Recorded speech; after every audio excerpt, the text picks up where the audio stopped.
What's up? What's up, stream? How's everyone doing?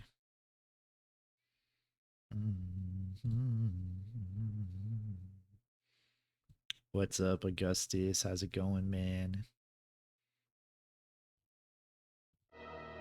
Gonna have Empy in here in just a second. I just wanted to go ahead and start the stream and make sure everything is good. Yeah, Arkanen, if you join my Discord, you can, paste a story in the Read Me on Stream chat, and I'll read it. We got some more heat dropping soon. I'm ready. Let's stop.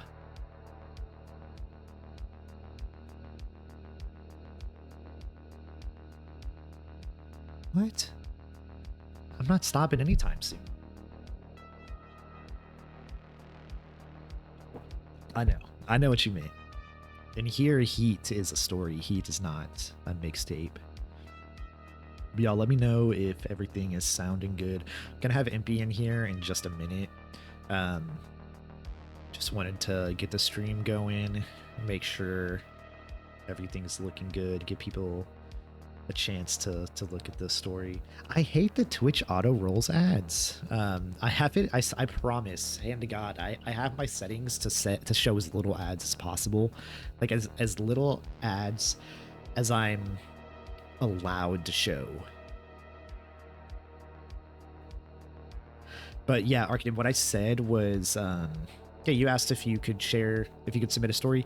Yeah, join my Discord, !Discord in the chat. There's a Read Me on Stream channel. All you have to do is read the pinned comment in there, and you literally just paste a link to the story, and I will read it. Today, as you can see from the schedule, we're going to be doing an interview with EmpyrealInvective, aka Travis, and basically just going to, talk to him about his writing, read one of his stories. He's going to read it. And then after that, we're going to, talk a little bit more about the story, about his writing, and then read stories from Discord. And yeah, but I typically do read stories from the stream or from the Discord every single Friday at 7. It's just this time I'm doing a little bit less because the majority of the stream is going to be spent on this little interview. Jennifer, welcome to the stream. Gender reveal when? What do you mean? Gender reveal for what? For me? I'm a man. I'm a man. He, him. What do you mean gender reveal for me? Can you not tell? Do I look like a woman?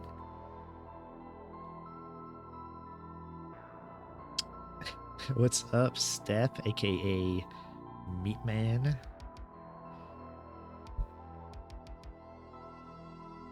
Alright, I'm gonna go ahead and call Empy, get him in here.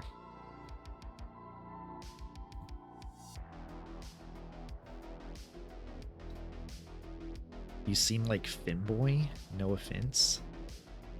Okay. Hey, can you hear me? Yeah, I can hear you. Okay, audio is good on my end. I'm a little bit taken aback right now because someone just told me that I look like a Femboy.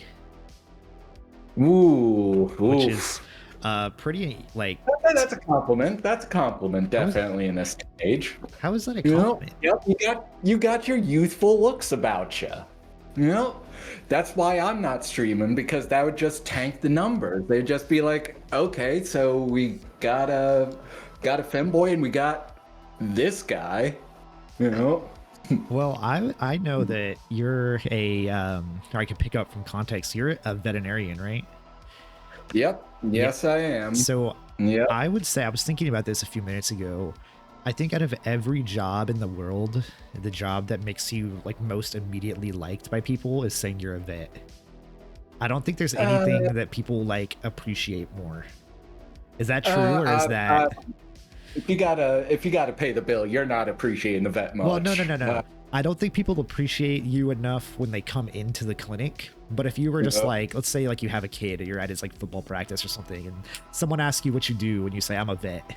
I feel like people are like, oh my God, you're a vet. And they start asking you about like their dogs and stuff. Yep. So my dog's got this lump on their back. And I just wonder, do I need to go to the vet about this? Or is it something I can just kind of leave alone? It's like, well, that seems to be your dog is spouting a second dog. So we definitely should get Oh my God. This sounds like a certain story. Yeah, it's like a teratoma. I've heard so much about them. You know? Oh God. Yeah. Is it annoying when you tell people you're a vet and they start asking you like questions about their dog? Like I assume you spend like 40 plus hours a week in a clinic, taking care of people's dogs and then or diagnosing and whatnot. And so is it annoying when you're like off the clock and people are asking you stuff? Not as much. I mean, it's something you come to expect. You'll get a message on Facebook or some app that you don't use anymore from a friend that's like 10 years that you haven't talked to in 10 years. And they're like, hey, how you doing? I'm like, doing all right. And they're like, so my dog. It's like, I knew it. But a lot of times that just kind of shows that people care about their animals and they're trying to get the best for them, even though they might not be able to take them into the vet immediately, that they're kind of that focused enough to be like, do I have to worry about this? Yeah. No, it seems like that would be kind of a hard balance to strike, though, between like, most of the time. Yep, but most of the time it's like, yeah, you should probably have a vet take a look at this, because most of the time it's like, oh, I took a photo of it, and they'll show me like a blurry photo of like, I think that's the dog, maybe your hands in shot. What are we seeing here? Oh my gosh. Yeah, I guess I'm just thinking like, you don't want to be doing your job for free, but at the same time, you obviously care about animals enough to want to dedicate your life to that, essentially, right? Yeah, and I mean, shit, man, I publish all my stories for free online, so yeah. Yeah, that's kind of a good segue. I guess we'll go ahead and kind of get started now that people are rolling in. I noticed you have hopefully my research is accurate and I didn't find some other Travis Coleman, 2 novellas that are not in print anymore. Is that right? Yeah. Yep, and actually your mouse is hovering right next to one that has been published online, a good ending. Yeah, because I wrote that. Sorry, go ahead. Sorry, man. I wrote that one about 2014, 2015, so about 10 years have passed, and I just kind of felt maybe selling this online isn't the best thing, so I kind of reworked it, and I'm actually working on the second one if I can manage to salvage it from the e-reader that it's trapped on. Is that Dreamer from the Deep? Yep, that is Dreamer from the Deep. It's a Lovecraftian story about a Hadal entity, like a seafaring creature that kind of washes up on the shore and kind of the havoc it wreaks on the town. Basically, it kind of interlinks everybody's dreams, and it doesn't go well. That sounds very, and I hate that this has become such a meme, but that does sound very Lovecraftian. It is very Lovecraftian, but the main issue is actually I was going into the vet program, and I had literally like 2 to 3 months to write this story before going into the vet school, and I was like, there's no way I'm gonna have time in vet school. So in 2 to 3 months, I just kind of powered through, and it definitely shows. So that's one that I'm kind of working up, and I hope to kind of get it back out once I've touched it up a little bit. Okay, so those works being, no longer in print on Amazon is not an effect of you, like, not being proud of them, but more so just you want to share them for free. Is that? Oh, yeah, and I made a little post in a foreword that necessarily I feel like a lot of authors do this, where they have a tendency to be like, oh, that's my old stuff, it's terrible, don't read it. Yeah. But you can really get kind of a sense of evolution / change of like, what was I focusing on when I started writing? How did I shift it? Where did my priorities change? And I've noticed that a lot of times you'll see people kind of hiding away their older stuff, and that really, I just feel like having that ability to show, like, here's where I started and here's where I ended. Yeah. Or here's where I'm kind of up to now. I still got work to do, but it's far, far better than the Resident Evil fan fiction I wrote as a child. Of course, of course. Yeah. Yeah, I mean, you have Yep. 72 stories, right, on the Creepypasta wiki. Is that? Yep, those are the creepypastas posted. A few of those troll pastas are not shared on that site, but they are on my collected works on the wiki. Yep, and recently I want to say Professor Creepin actually narrated all three of those troll pastas. So Cool. something. Yep, there's something for April Fool's Day if you're looking for something dumb and fun. That's fun.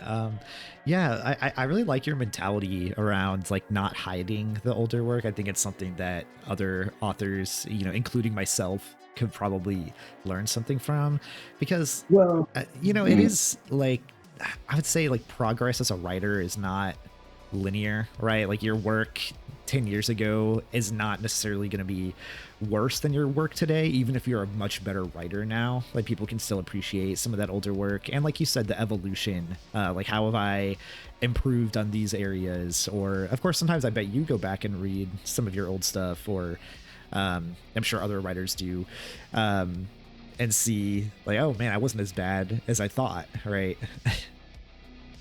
somewhat, but I tried to include a lot of pithy lines. So sometimes I'm like, what the hell was I thinking writing? I need to get rid of this right now. So that is one of the benefits of coming back to the writing, at least on like Wiki or Reddit or anywhere where you can kind of post stories, is that you can kind of go back to them, revisit them, and be like, okay, that didn't work. Maybe I can reconfigure this, or oh, that really was not a good idea. How can I kind of touch this up? So it kind of helps a little to be able to go back, reflect, and kind of improve where you need, and also kind of correct some of your ideas, because everybody has one of those stories where they're like, I'm pretty embarrassed at this one, or I really could have improved this instead of trying it this way. Maybe I should have did it this way. Yeah, but of course, I mean, that's a good sign, right? Because it shows that you've grown as a writer, and you're able to identify those faults in the past. I'm curious, how long have you been writing for, and what got you into writing in the first place? Yep. So I've been writing for quite a while. I still have the story saved. I actually dropped one of them on Augustus Martis, the first page of my Resident Evil fan fiction that I started when I was in like 3rd or 4th grade. Oh my gosh, yeah. And and it was just a hot mess. It was 80 pages and a single wall of text with no punctuation. It looks like a madman wrote it. Sounds like it looks like The Trial is what it sounds like. I don't know if you've read Kafka's The Trial. There's hardly any paragraph breaks. But no, that's even like, regardless of what the content of it is like, 80 pages as a 3rd or 4th grader, single spaced, is incredible. I mean, when I was that's when I was in 3rd or 4th grade, I don't think I could, like, I don't think I would have the patience to work on something for long enough to get it to, 10 pages. Well, if we are being fair, the story jumps all over the place, and it is basically, what am I seeing in anime today that I like? Oh, Dragon Ball Z, you say? Are somehow is this self-insert character going to start flying around? Who knows? Best wait for at least one page. But if anything, it's, I'm sure it was something that was fun and kept you writing. Have you stayed writing consistently like ever since then, or has there been long breaks, or what has the journey been like up to now? So I started writing in 3rd or 4th grade. I worked up till about undergrad. I kind of had a series of stories that were about 7 stories long, each one getting significantly longer and more kind of improving in the grammar department as I went along. But it kind of went from like 80 pages for the first story, 100 pages for the second, 120 for the third. The fourth was 200. The final, the one that was 7, the 7th story was 400 pages. Oh my gosh. It was not a wall of text at that point. It was paragraphed and all that, but also, so basically 3rd grade up to undergrad, and then I kind of took a little break in undergrad until I got into the Peace Corps. And I was actually talking with my community in Nicaragua about kind of like local legends and urban kind of myths and kind of those stories. And it's always interesting because they have such like a crossover with the US of like, yeah, the headless man or the headless horseman in the US has el hombre or el padre sin cabeza, the man without a head in Nicaragua.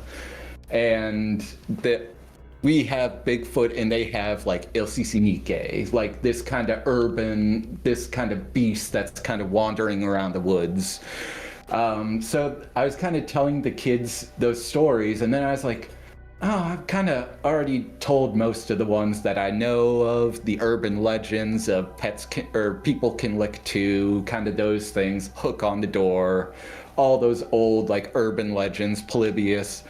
And just kind of, once I hit the end of that, I was like, what next? What other horror stories can I find? So I started looking, and this was around like 2011, 2012. And I actually went into the city. I managed to get in for like the weekend to just spend like 1 or 2 days to relax.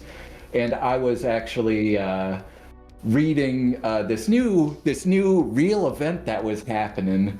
That seemed very unnatural, about a man that picked up a Nintendo 64 Zelda game from a from a garage sale that turned out to it was Ben Drowned. Ben Drowned, yes, of course. And basically at that time, with like all the work that they did to mess with like the game cartridge, using like cartridge tilting to like modify things, legitimately had me for a moment like, how are they doing this? I know it's not real, but it's too good to be like not. So kind of once I started in on that, I kind of ended up diving into kind of creepypastas and being like, okay, let me try my own hand at this. Just because some of them that I was reading, I was like, I want to try, like, I can think of a good horror story. Can I get this to work? And as it happened, a lot of my community went to bed once the sun went down at about 7 o'clock, 8 o'clock in the night. So that gave me like 2 or 3 hours before I could kind of drift off, where I was able to be like, all right, let me just try my hand at writing again. And maybe this time it's not going to be fan fiction. Maybe this time it won't be Resident Evil / Silent Hill / Final Fantasy VII. Yeah. Awesome. Yeah. So I feel like that's the most like, I feel like that's the most common story I hear for people becoming writers, at least in this community, is, you know, finding like stories like Binge Round or Slenderman or Jeff the Killer, and saying like, wow, this is really good, but, or maybe not written so well, but this is really interesting, and I think I can do something better, or I think I can, you know, try my hand at this. Yeah, I can add to this, or especially with like Slenderman and Marble Hornets kind of going in close proximity, that we started to see it really kind of building steam and being like, I want to try kind of building this story, this mythos, and kind of investigating how that came about. And yeah, and it's really interesting that Creepypasta kind of gives a lot of people an opportunity, like a small platform, to be like, here's my story, check it out. And people that are kind of in the group are able to basically hone in on it and be like, all right, this is something new, or kind of it's a whole bunch of people that have a lot of history with horror culture kind of coming together, and that kind of really makes for like a transformative process with like stories and ideas. Just because spitballing with my friends has actually led to more stories than kind of thinking on my own. Yeah, You know? yeah. Do you have any specific stories that you read, other than Binge Round, that are like some favorites or that you feel like inspired you the most? Yep. The name always gets me, but I love the story, Humper Monkey Ghost Story. Yes, I Yep. don't know that many other people that have read that. I love 50 Yep. Foot Ant and all those. Yep. Yeah. I love 50 Foot Ant so much that back when the wiki was still accepting us posting other author stories, as long as we kind of cited everything, before we kind of realized about the licensing, I actually posted all of 50 Foot Ant's stories, and the last one was a beast, to the point that every time I opened up the Word document to transfer it over, my computer would freeze because it couldn't register like, here's Oh my 600 gosh. pages of text. Yeah. Yeah. Man, Yeah. I remember like when I found that story, and I don't remember how I found it. I think it was on the Something Awful forums. Is that right? It started on the Something Awful Yeah, yeah. forum. So when I found that, I was, in high school, and I think it had already been out for some years, but I found it in high school, and once I started reading it, I think I spent every second of free time I had reading that story until I finished it. I remember being in detention one day, and we were allowed to do homework on the computers. The detention was in a computer lab. We were allowed to do homework on the computers, and I pulled up that story and I read for the entirety of detention. And even when they like told us we could leave, I was like locked in on the computer. I didn't want to get up. It's such an I'm in awesome the story. same. Yeah. Yeah. And I love the fact that it kind of sets up these mysteries at the start, and it makes it seem very supernatural. And there's definitely a supernatural element to Humper Monkey Ghost Story. But I kind of like that random events revolving around the furnace tend to have like an actual connection to why it's happening, and kind of freaking everybody out, despite the fact that it's a bunch of conscripts in like a military base out in, was it the Antarctic? It wasn't the Antarctic. I don't remember Siberia? where It it was was. I'm not somewhere sure. cold, yeah. Yeah, man. That's like, oh, you just brought me back. I remember I wanted Mr. Creepypasta to narrate those so bad, and I think he did like part one, and then he never continued it. Yep. But dude, oh man, I love those, and there's something so like inspiring about that story. If you probably don't know much about like my writing experience. I'm in an MFA program for creative writing, Okay. and we read a lot of like high quality literature, right? And the other people in my cohort, it's very much like, if there's anything wrong with this story, we're putting it down, we're DNFing it, right? But something like 50 Foot Ant and Humper Monkey's Ghost Story, all those stuff, it's like there's so much wrong with it from a technical perspective. Like, it's not well written, Yeah. but it's And like, there were it's storytelling. Yep. And it's engaging. It feels conversational with how it goes, kind of like Pratchett. But yeah, the grammar was one thing that, as I was working on uploading that story, kind of transcribing and fixing some of the grammar, some of those edits took like 10 hours, and it Oh was my just like, gosh. please somebody protect this page, because at that time, if somebody edited the wiki page at the same time you did, it deleted all of the edits. And it's like, please do not ruin basically what is a work day that I put Oh my into posting this gosh. story that I'm just so smitten with. That's You know? amazing.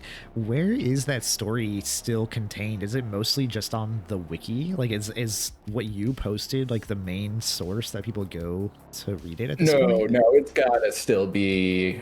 on something awful, and I'm sure that the author made their own like place, because I ended up buying the book. Oh, there's a book. I There's a didn't book know. floating around, but I am very worried that the book that I bought was somebody actually stealing the author's work, because I cannot find any connection to it, and it just seems like a random name on it. Yeah, that's super common with like stuff published on the internet. Oh I mean, yeah. you go on Amazon right now, you probably find some of your work that other people are selling Yep. in collections on Amazon, I'm sure, Yep. which is terrible. Yeah, we were actually dealing with that a couple years back on the wiki. Somebody just kind of trolled through all the wiki and just grabbed a whole bunch of stories, posted them for sale, and kind of, yeah. It's terrible. Yeah, It's well, I so, mean, so as soon terrible. as it found out, people started review bombing him, and it became very apparent that like Amazon kind of didn't really want to engage with this further, and it was just like, okay, let's get rid of this before we get into some legal issues. Yeah. But yeah, I checked on the wiki, and Humper Monkey Ghost Story is on there with all of the sequels, and you can find it on Not Hot But Spicy. So Cool. it is still fine or encounterable on the internet. Yeah. Okay. Yeah, when I have time, I'm gonna have to go through and read those again. It's just oh, Yeah, I that's just one I'd love to in come love with back to. those. I was so in love with those when I first read them, and it's like I said, it's just so inspiring to see someone who doesn't have the writing skills, but it just gives you faith that storytelling is more important than being a technically good writer. Because I'm telling you, like the people in my and nothing wrong with them, like I love everyone that I go to school with, but they just if they see a couple typos or a miscomma or something, um or the tense changes, which is obviously Yeah. signs of an amateur writer. But if Yeah. they see a couple of those, like they're done, like they're not finishing it. And I'm much more on the side of the story matters first, and everything else is secondary. Oh Um, yeah, especially because there's a number of authors who do mess with like formatting and punctuation. E. E. Cummings, Cormac McCarthy, those sorts of folks that really are kind of sparse with it. So a lot of times it is people can do interesting things with punctuation and stylistic choices that, for the most part, as long as it seems in service to the story or isn't too noticeable, I tend to just kind of gloss over, or just if somebody's asking for a review, just mention a few things like, oh, here's some things you should focus on. Yeah. Yeah, yeah. I mean, there's of course people like Hemingway and Faulkner who are very muscular writers and stay away from longer sentences, and maybe even lots of fragments that aren't necessarily proper grammar. But I think as long as it's intentional, no one has a problem with Yeah, things yeah, like and that. even if it's unintentional mistakes, as long as they're not like really glaring, like the author forgot the protagonist's name midway through and Yeah, then kind yeah. of accidentally just started writing their own name, and it's like, is this a self-insert fan fiction? Yeah, What are we doing? is this Wattpad? Yeah. What Yeah. other stories kind of inspired you? Yep. So, 50 Foot Ant definitely is on the top of the list. I did originally kind of fall into a lot of the kind of classics that were started. And there was actually a YouTuber named Barnabas Damos who had a very kind of deep voice, that he did a few narrations that kind of really kind of pulled me more into the creepypasta field, especially because it kind of brought a sense of legitimacy of somebody doing one of those Yeah. narrations. Yeah. So really at that point, I kind of, most of my experience with Creepypasta kind of started when I became an admin on the Creepypasta wiki. So a lot of my exposure was kind of editing other user stories that they were posting and kind of doing a little bit of a quality check. But there are certain authors who really inspired me, like definitely Bannon Callum. I believe he does Twitch now, more Twitch like Dead by Daylight games. But definitely Christian Wallace, who was on the wiki for a little bit of time, and we were on the admin team together. But he was kind of posting on the wiki and on Reddit. Yeah. Yeah. And that guy, Christian Wallace, I think he's one of the greatest writers, I think, in, you know, online horror like history at this point. He's someone who has really inspired me. I think he's a PhD student. I'm not sure in what. Yeah, and I've kind of talked to him like on and off every now and then. It's been a little bit of time, but incredibly down to earth, easy to approach. It's just awesome to kind of run into those people, because every now and then you can run into like an author who is kind of really kind of self-important about it. And it's like, this is. Look at the name. It's Creepypastas. It's stories that you're kind of posting. You don't really have. While you can take it seriously, you shouldn't necessarily say this is high art and we have to act as a gatekeeper for like amateur authors coming in. That being said, we do want to kind of help authors with like their writing and help them kind of grow and learn. I really find the mentoring process kind of helps me shine some light on my writing habits as well, and being like, because when I originally started, I was very kind of YouTube focused. So I was like, all right, I want this story to have pauses, so I'm going to include 25 ellipses. Oh back gosh. to, and somebody in the comments was like, all right, I like the story. You gotta chill with the ellipses. It's killing me. Oh, so man, that's fun. Oh yeah. So, man, that raises several questions for me. But I guess the first one, when you talk about mentoring other writers, what does that look like for you? And then what are some of the biggest mistakes that you see other writers make, and what advice do you have for newer writers who are getting started specifically in the horror space? So mentoring has kind of changed a little bit for me. Originally, when I was more prominent on the wiki, I was working in the writer's workshop. I was kind of editing user stories. I was leaving comments. I was answering the deletion appeal, because unfortunately I had to do quality kind of standards.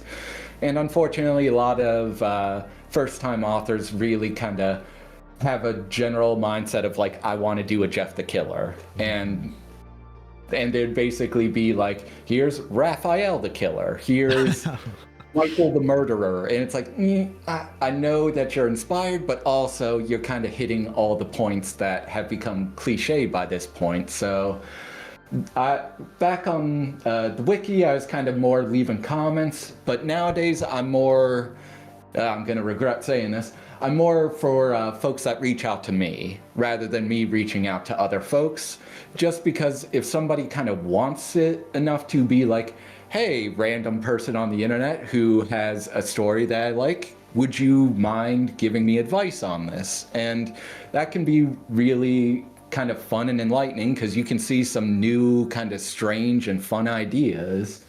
So my main thing has kind of been to just having people message me, and when I can find the time, leaving a little comment, leaving a review, saying what I liked, what I didn't, or what areas they can improve on. Yeah. Wow, that's so nice of you to take the time to do that. 'Cause I'm sure you're so busy. Well, look at it this way. I started writing when I was in 3rd to 4th grade. I did not show my works to anybody. It took 4 or 5 years, and I have multiple wall of texts that are basically illegible. I tried to read a page aloud as like a joke, and I started to get a migraine from just like, a full line. It's no punctuation, Yeah. no contractions, improper grammar, and yeah. So one of the biggest pieces of advice I give to kind of first-time authors and kind of writers is actually take the time once you finish writing your story, read it aloud to yourself. Reading aloud to yourself is so beneficial. It catches little points where you're like, oh, that really kind of came off as awkward, or oh, I did not mean to say it that way, or oh, I could probably punch this up a little bit. Let me Yeah. just include this little bit. And then that's how you get like nice kind of, I like alliteration. It just gives me a good like lyrical quality, and I am horrible at music, so this is kind of my version of getting out into kind of that quality of alliteration as a stylistic edit to kind of help a story flow. Interesting. Yeah. I think that's something that is probably so helpful for newer writers who are maybe more focused on the story, which, I think it sounds like we both agree that the story is the most important part, but it has to be fun to read, right? It has to be something that you can sink into, and flow, and that flows nicely. And so, pointing out things like alliteration, and just the quality of the words that they're using is, I imagine, super helpful for someone who, like you said, is inspired by Jeff the Killer, and they want to write something similar, and they don't realize that the way you wrote this is kind of hard to read. It's it doesn't flow off the tongue. Yeah, or I can really tell that you're drawing a lot of inspiration from Jeff the Killer, but it seems like a lot of the points you're hitting are very similar. Is there any way that you could change this? Or maybe their face doesn't get melted by a thing of bleach. Maybe there's some other way to do this that doesn't directly kind of use kind of those OC killer stories as a crutch, those cliches that we're kind of so kind of used to kind of leaning on a little bit. Yeah. So going back to your writing, what was the first, if you can remember, let me rephrase this. What was the first story that you can remember being, narrated by a, narrator or a big YouTuber or whatever the case may be? And how did you feel about that? How did that change things for you? What did that look like? Yep. So I will say, one of the first actual narrator that did one of my stories, I think, was a YouTuber named like Dave the Useless. He did Christmas in July, and it was really interesting because a lot of times I was like, I'm posting these stories, but not necessarily getting a lot of feedback on them. I'll get like people write a comment that's like 1 out of 1 or 1 out of 10 or 10 out of 10. And it's like, what does that mean in particular? Yeah. It is snowing the remains of a ship on the kids. Yeah. So I think he actually took the video down. Yeah. Yeah, I went on I don't know if you have my stream open. I went and Oh opened yeah, the I story have your of stream open. Yeah, but yeah. muted. Yeah, it sucks. But it looks like it's a very digestible story that people could check And out and read really quick. oh yeah, and a lot of my stories are very a lot of when I started out, they were very kind of easily digestible. I kind of had my taste of writing a 100-page story and was like, let's try something a little shorter, a little more to the point. Yeah. So how did like getting attention from narrators change your writing? Because at this point you've been narrated by probably every big YouTube narrator we can think of. You've been on Creepcast. How has that affected your writing? Has it made you enjoy writing more? Has it added pressure to you? How have you felt about all these big YouTubers reading your stuff? Yep. So after vet school, I kind of hit a little bit of a phase where I was still writing, but I wasn't necessarily sharing my stories. I was kind of writing them as a process and then kind of binning them. So if you're familiar with Kilgore Trout from Kurt Vonnegut, has a tendency to write stories and then just toss them in the trash. Fictional, of course. But I was doing that, and a lot of times it was like, all right, here's this story that I wrote, but I want to kind of go back to it, but I don't necessarily want to change something. Like the biggest one was Fleshgate. I have a sequel to Fleshgate that I don't post online because I kind of like how uncertain Fleshgate is, and I was really kind of inspired by those kind of internet horror stories. The Dark Somnium, one of the YouTubers that narrated me, Mr. Creepypasta, and some of them, like the Dark Somnium, actually kind of reached out to me, which was really kind of eye-opening, because a lot of times before that it was just like I wouldn't find somebody to narrate my story unless I searched for them. So having Ronnie kind of reach out to me and be like, hey, fan of your stuff, I'd love to do this narration. And then like 5-10 years later, he's like, hey, I've kind of improved, so I want to go back and re-narrate a story. Would you be all right with that? I was like, hell, I'm doing that with most of my writing, that I go back and I rework it. So of course I'm going to be kind of beneficial and kind of for that.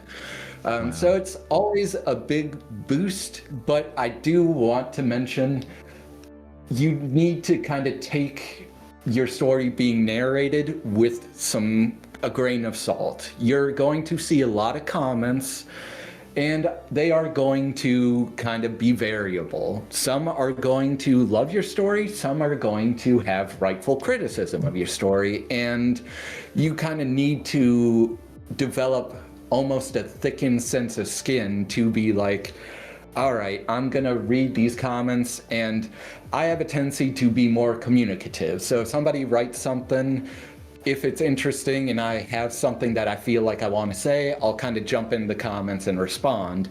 But previously I was like, just disengage completely. And I feel like really disengaging and just putting my work out there led to it kind of just stagnating out in the void, because it wasn't being shared with anybody. And it was like, well, yeah, this guy has so many stories, but he's not really interacting on YouTube, which was where a lot of people kind of get their exposure to creepypastas, having YouTubers read it to them, or listening to podcasts like Creepypod and that.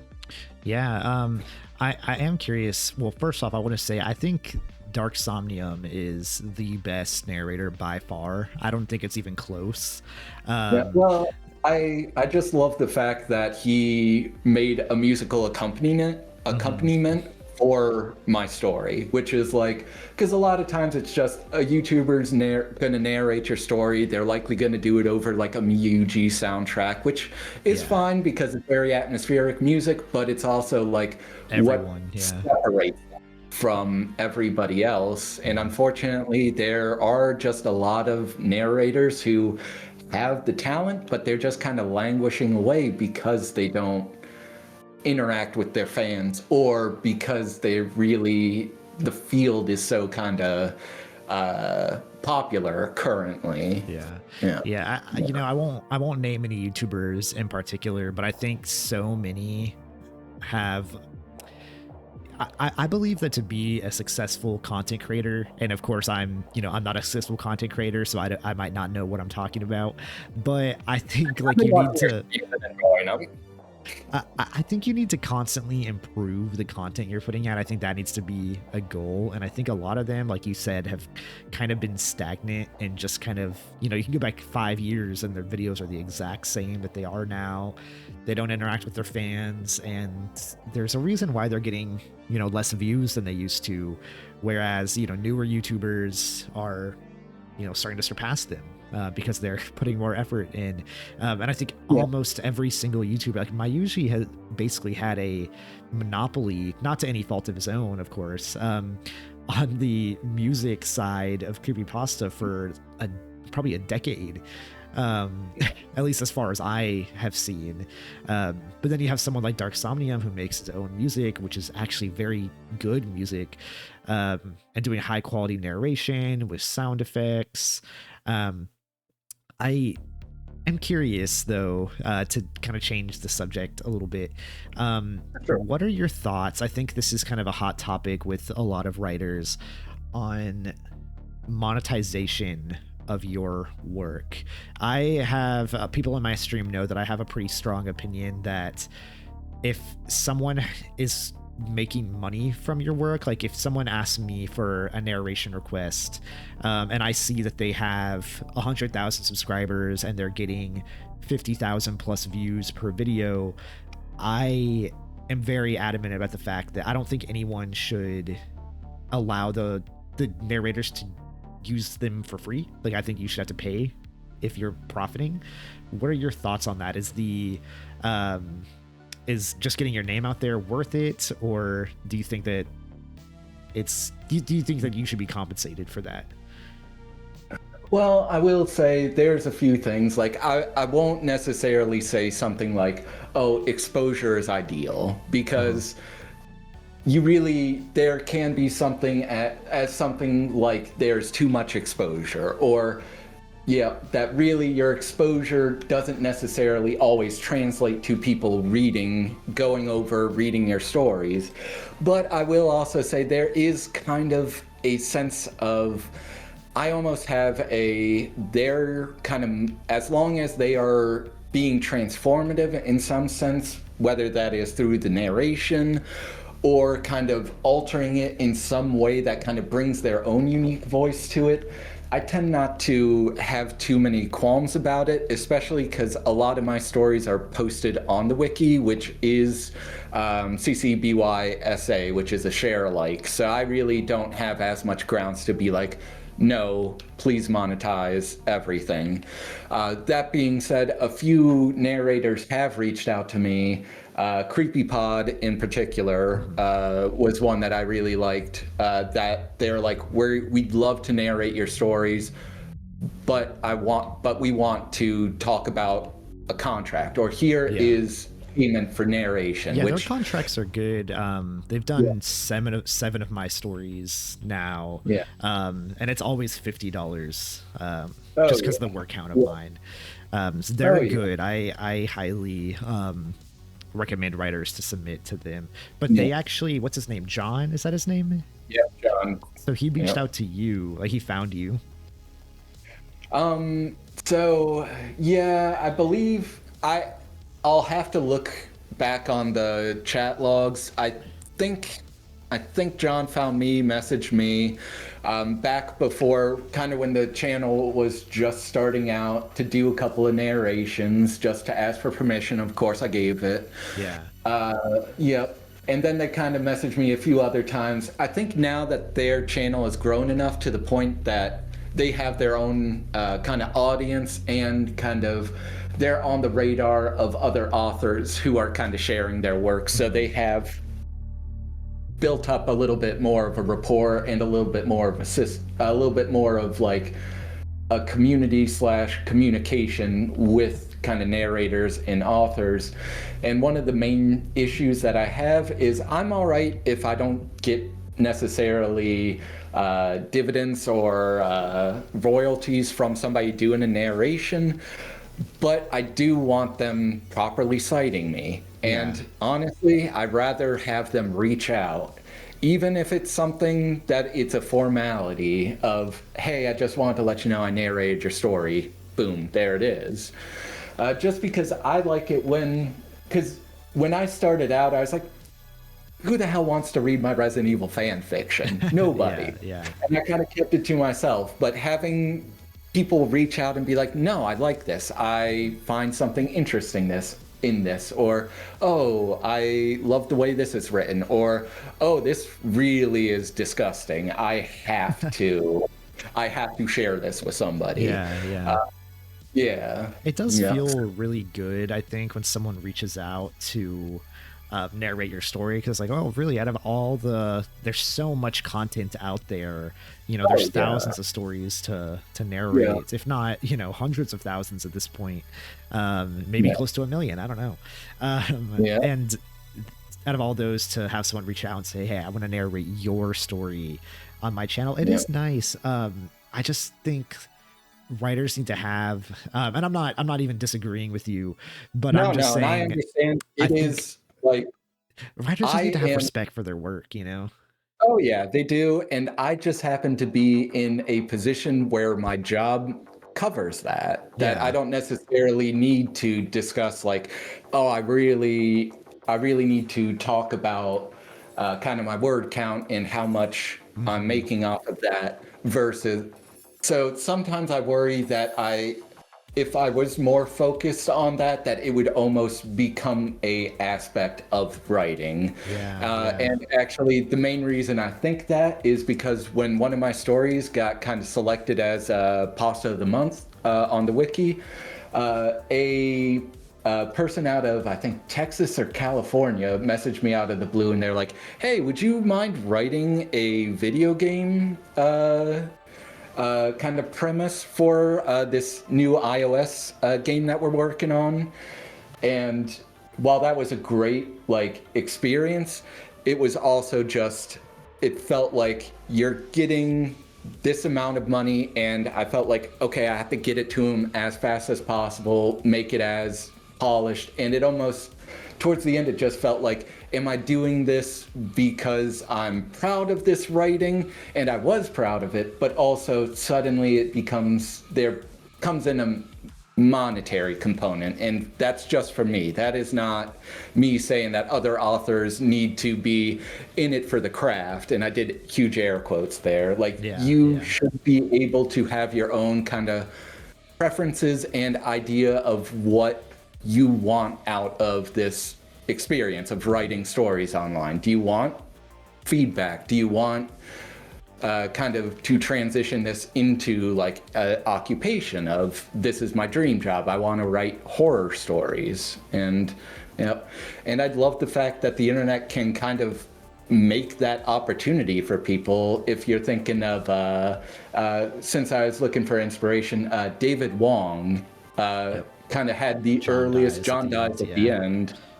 And I think that is I sorry to interrupt, I just think that is such an inspiration for so many of the comedy, or I think it's pretty apparent that Tales from the Gas Station was inspired by John Dies at the End. Same with what is it, the broadcast station or whatever it is. Yeah. I think and I'm not saying that even in a bad way, it's just, I think that guy is such a great writer, and inspiration is there.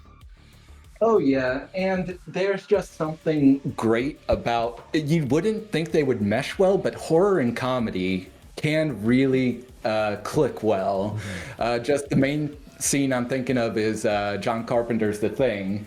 After they kind of have the revelation, they blast the guy with the flamethrower, and the head kind of grows stalks, and it's not I think it is McCready that says the line. He's like, "Are you fucking kidding me?" Just as it crawls off, and it's like, it kind of punctuates it gives a little relief valve for the horror, but it still keeps the horror kind of built up. So it's kind of that process, which I love. And it makes a lot of sense, right, that they go so well together, because they're really the two most similar genres, right? They're both about subverting your expectations in either a way that scares you or a way that makes you laugh, right? Yep. And there is a lot of an emotional appeal between comedy and horror, of what makes something funny versus what makes something scary. And you get a lot of bleed over where there is a human component to it. That previously I was just listening to your stream with Augustus Martis, where where you guys were talking about world building, and I think that is incredibly important. But also you also want these characters in the world that are making decisions where they are relatable. And Augustus Martis's book, really kind of brought that into light for me. Just brought that human aspect of being like a teenager, and not always the best aspects of being a teenager, unfortunately. Yeah, but you need to be honest with the world when you create, you know, a universe like that, for it to be relatable, right? So it has to be the negative and the positive. Oh yeah, and just having that human element just it makes people relate to it more and get invested in it. Of course, and So I'm curious, you know, you've talked about writing, and it sounds like for you it's just mostly a passion. It's something that you do for fun, especially with the fact that, you know, you do volunteer work on the wiki essentially, and you help writers for fun, or I'm assuming for fun, or otherwise fulfillment or whatever the case may be. No, it's monetary. The entire thing, $50 a pop. No, I'm messing around. It's unfortunately I haven't been as active on the wiki as I'd like, but I am still finding a lot of opportunities kind of through Creepcast, oddly enough, of people messaging me and being like, hey, I read your story, or I liked your story and it inspired this.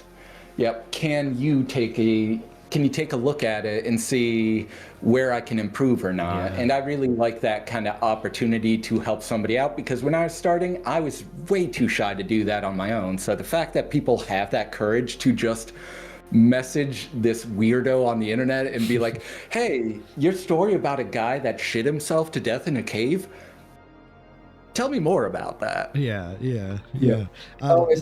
definitely need to check. Swearing, no, good it's or fine. bad? You're good. Oh, extra good. Right, I'll try Fuck. to tone it down, but yeah. No, you can cuss as much as you want. So where I was going with that is, are you interested in having, would you like writing to ever be your full-time career, or is it something that you want to keep it as a hobby? I'd like to kind of keep it as a hobby. It kind of reminds me of this story where there's just this old man that lived in a neighborhood, and the kids would constantly be running around his yard, and since he's a crotchety old man, he'd open up the door and he'd shout at them, get off my lawn, you kids, and they'd run off, and he'd go and talk to the parents and be like, I really don't like the kids kind of running around on my lawn, like, could you please, like, tell them? And they're telling them to stop, and they're like, no, it's just kids being kids. So he goes out to the kids and he says, you know what, I've actually changed my mind. I actually like the fact that you're running around my lawn, and so much so that I'd like to pay each and every one of you. Here's $5 to run around my lawn all day. And the kids are like, awesome, we were going to do that anyway. So they kind of run around the yard, and they do that for like a week or two, and the guy is spending a little bit of money, and eventually comes out to the kids and said, unfortunately, I kind of didn't really think this through, and I can't pay you guys $5 anymore. Here's $1. And the kids are like, all right, well, I guess that's fine. We still want to do it. And then that happens for a week, and then after that week passes, he goes up to the kids and he's like, I'm sorry, I just can't pay anymore. Are you guys all right with just still playing in my yard, because I love it so much? And the kids are like, well, no, not really anymore. Not that. Yeah, and the thing is, there's this sense of like, almost through the act of monetization, it kind of changed their perspective or their kind of goals. Now, I'm in this situation where I have a job that pays decently, so I really should step off my high horse saying, oh, do it for your kind of the love of the game, when in reality, do it for whatever reason you want to write. If you love writing, write. And if you want to make that your job, I wish you all the luck in the world, and reach out to me and I'll try to help if you want any advice on your story. Probably not the best advice for publishing or for kind of getting your name out there, but I can help with the mechanical, the grammatical aspects. Yeah. No, I think that's such a great kind of story to frame my perspective, and I'm sure everyone else's perspective too. I never thought of it that way. I mean, I have thought of it that way, but I've never, Yeah, heard a story that's so. but also, you do have to take into account you should be representing, you shouldn't negotiate against yourself. Yeah, of So you course. shouldn't be like, here's all my stories for free, please just narrate them. You don't even have to include my name on it. Just kind of put it out there. That is a bad mindset as well. You kind of want to do what you're comfortable with and kind of grow into kind of grow into how you're kind of building your writing, growing into your kind of your internet kind of your catalog, what you focus on, what's your kind of themes, what is your kind of style in that. Yeah, of course. Yeah. Yeah. So I guess in that case, you're not necessarily looking to make it into a career. It sounds like you enjoy what you do for a living, and you just write because you love it, which is, I think, the best reason to write, right? That being said, what are some of your goals with writing? Do you just want to continue writing and just kind of do what you've been doing? Are you, looking to publish more novels? What's next for you as far as your writing goals? Yep. So since you do have a bunch of my stories up, a lot of my goals have been to write in new kind of perspectives, write about different themes, write from different perspectives, as in like, here's a first person story, here's a third person story. Hell, I've even tried a few second person stories with variable success.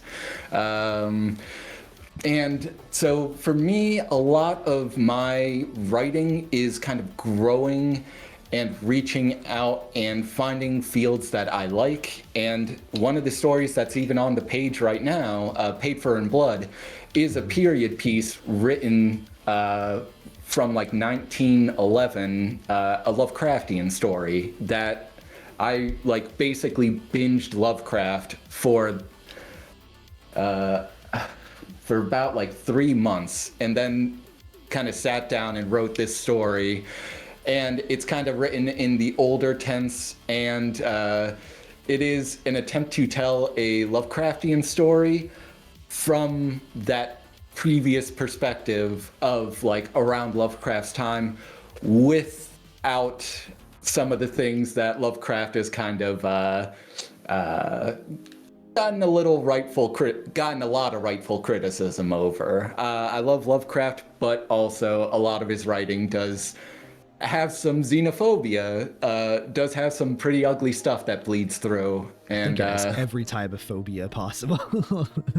Yes, it feels like. Yeah, yep. There's some Lovecraft stories where I'm reading them and I'm like, oh no. Oh God! I gotta look over my shoulder. Make sure nobody's looking over my shoulder as I'm reading this, because that might be the end of your career. Yeah. So I guess in that case, what are your thoughts on? I've heard, and I haven't necessarily seen this, so I can't confirm if it's actually happened or not. People rewriting Lovecraft's work to just take away the more problematic elements like xenophobia and things of that nature.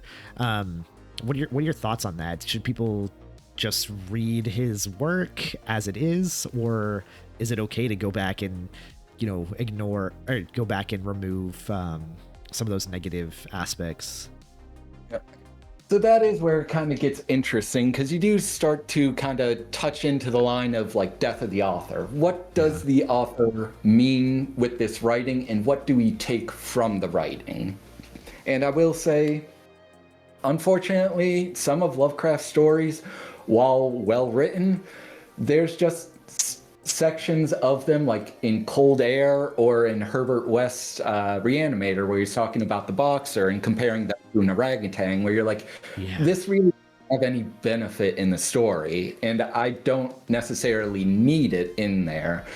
But there does become an issue of, is it censorship to remove those things? And that is a difficult kind of field. And I'd say ultimately, I'm probably going to fall on the make it more accessible to folks, because what does Lovecraft's racism bring to Cold Air? What does it bring to the Temple in the Sea, or the Shadow of Innsmouth, where the real villain of the story was interbreeding? It's like, where are we right now? Like, yeah.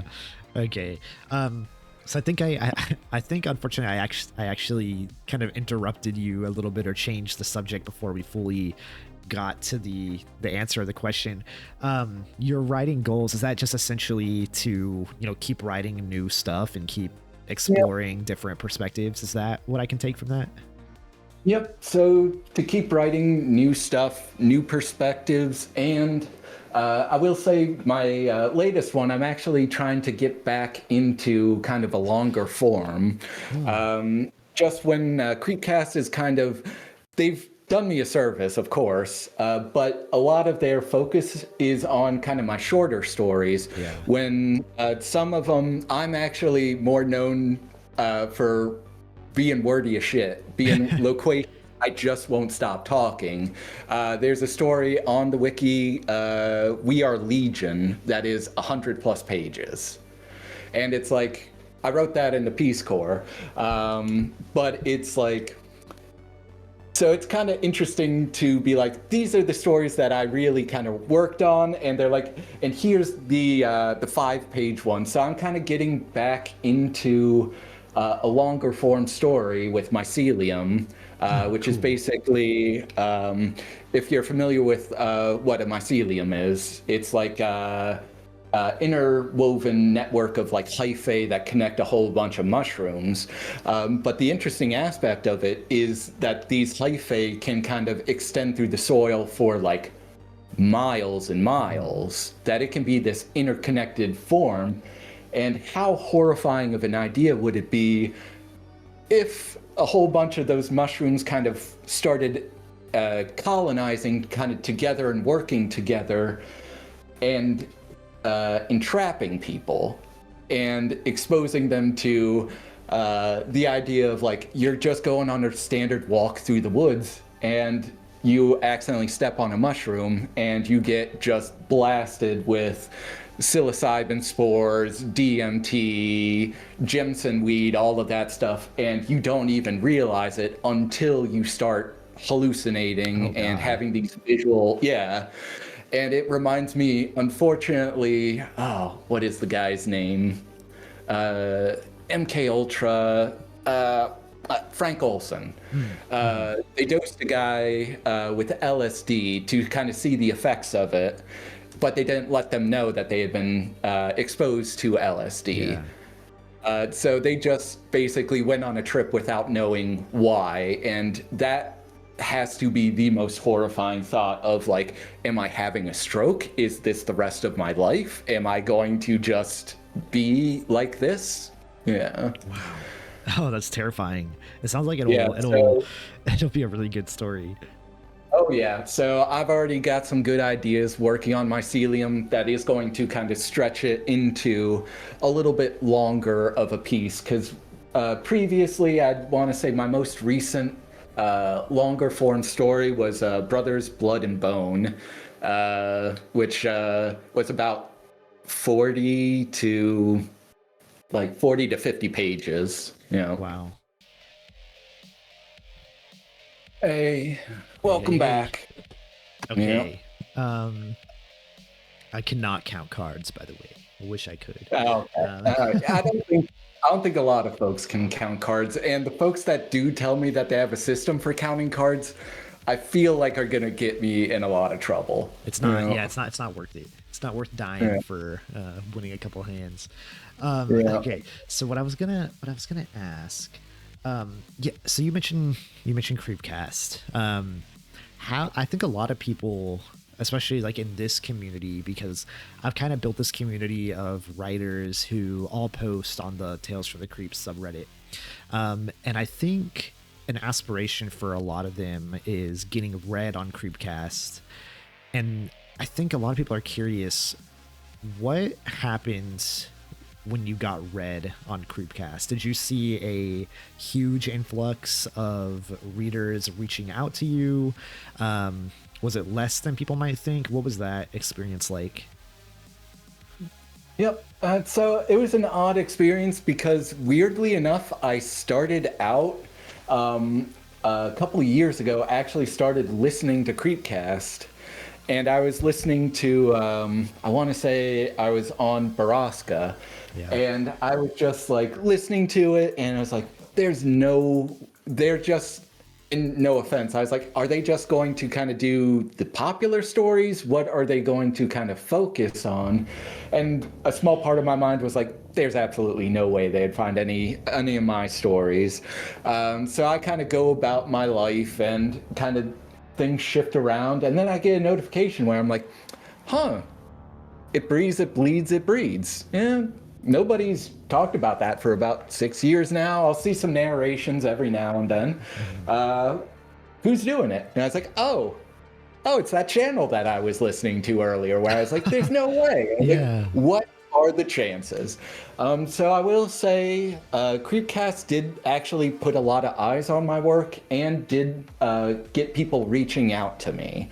Now, I will say some of that reaching out, not always people with the best of intentions, but a lot of times people looking to get into writing and looking to like just read interesting stories. And that has been a real fun idea, especially that's something that I kind of wrote 7 or 8 years ago and kind of just threw out into the abyss of the internet. Has kind of returned to me via this weird boomerang situation. Yeah. Yep, and that has kind of opened up a lot of doors to me running into a lot of cool people. Augustus Martis. Yep, Red Nova Tyrant is a friend on the wiki. But yeah, Professor Creep and like a lot of folks that are kind of just getting into writing. So me helping them write and kind of giving them advice is also kind of helping me focus on, all right, well, when somebody asks me what makes a story good and I give these ideas, what is the best way to focus on bringing these stories to light? Mm-hmm. Do you want to do for like a clinical telling of a very kind of scientific, very kind of grounded in reality, or do you want to go for a more emotional appeal?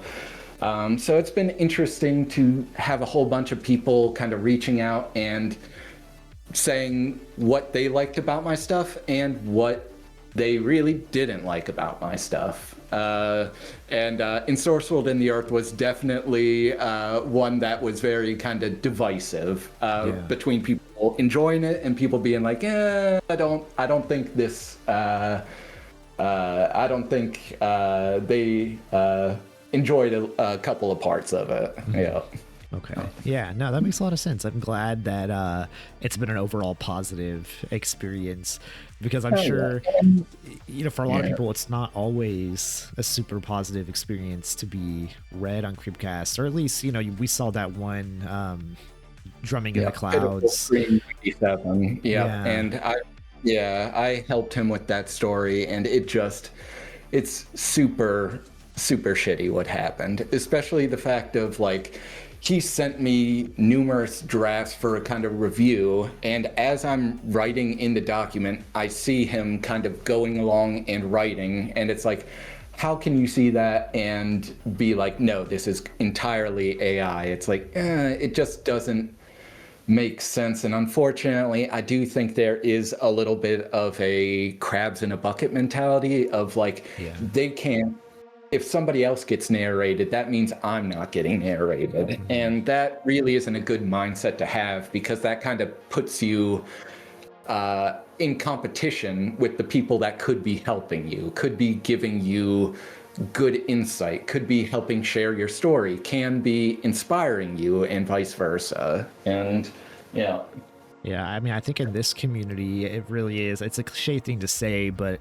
a rising tide really does raise all ships. I mean, Yeah. look at, you know, I really have very strong feelings about the no sleep subreddit, but at the end of the day, the subreddit's become very popular over the years. Maybe not as popular as it once was, but because of the writers who started and made it so popular, and because of the success the subreddit is seeing, and the success that those writers have seen, there's a real way to get readers on there. And the same thing can happen in, Tales from the Creeps, the Creepcast writing community.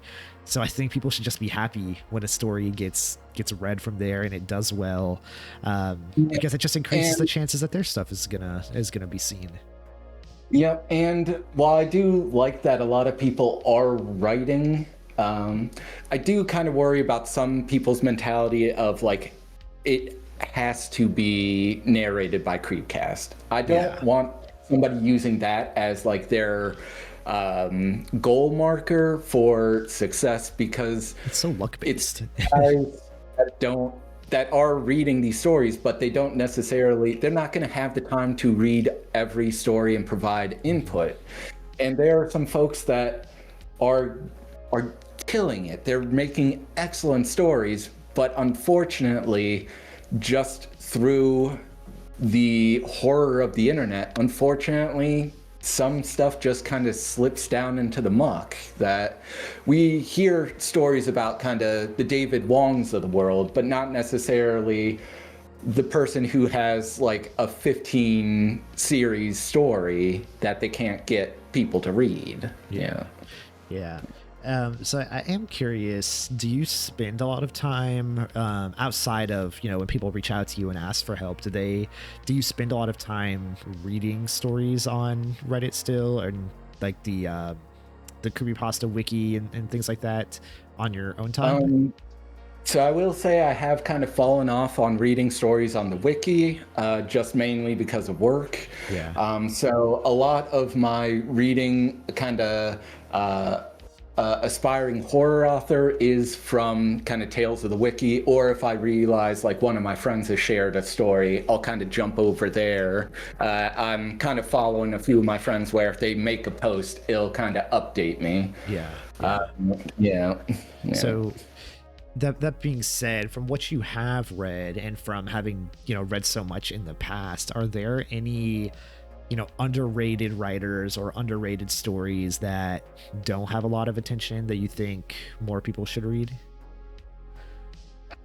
So that is a little bit difficult, because there's definitely some stories that I want more eyes on, for people that just kind of move away from the OC kind of killer stories that unfortunately a lot of us got inundated with in the earlier stages of the internet. So there are things, that I will say Christian Wallace is a great author. He's getting all the accolades that they should. Who else am I thinking of? A lot of authors that started back when I was going, unfortunately kind of fell off, or other things came up in their life. Banning Kellum was one who kind of moved on. Mr. Dupin, and I will say Mike McD is one that I really love his work, but a lot of it has kind of been taken off the internet. So it's kind of hard to find. But there are some great authors if you kind of are willing to keep digging. And keep looking. And the thing is, I really want people to, instead of focusing on like, here is a gem amongst the rough, to find a story and be like, here is a great premise. Yeah. Here is a fresh idea of something that I would have never thought of this in 100 years. And here is some guy on the internet, some person on the internet that is doing something so out there and so original. And then you're like, okay, I could read this story, or I could watch the 15th Conjuring movie. Yeah. Or I can, and that's not to kind of sling mud, but it's also like a lot of horror almost has this kind of reiterative nature of here's the sequel, Jason 1 through X. Yeah. Not Jason, Friday the 13th. Yeah. Yeah, of course. Okay, so I do want to take this moment to say, people in the chat, if you have any questions for Travis, feel free to type them in and I will read them to him. But also, Augustus asked in the chat, he had a question for you. He said, Travis, what classic creepypasta do you think you could best rewrite? Oof.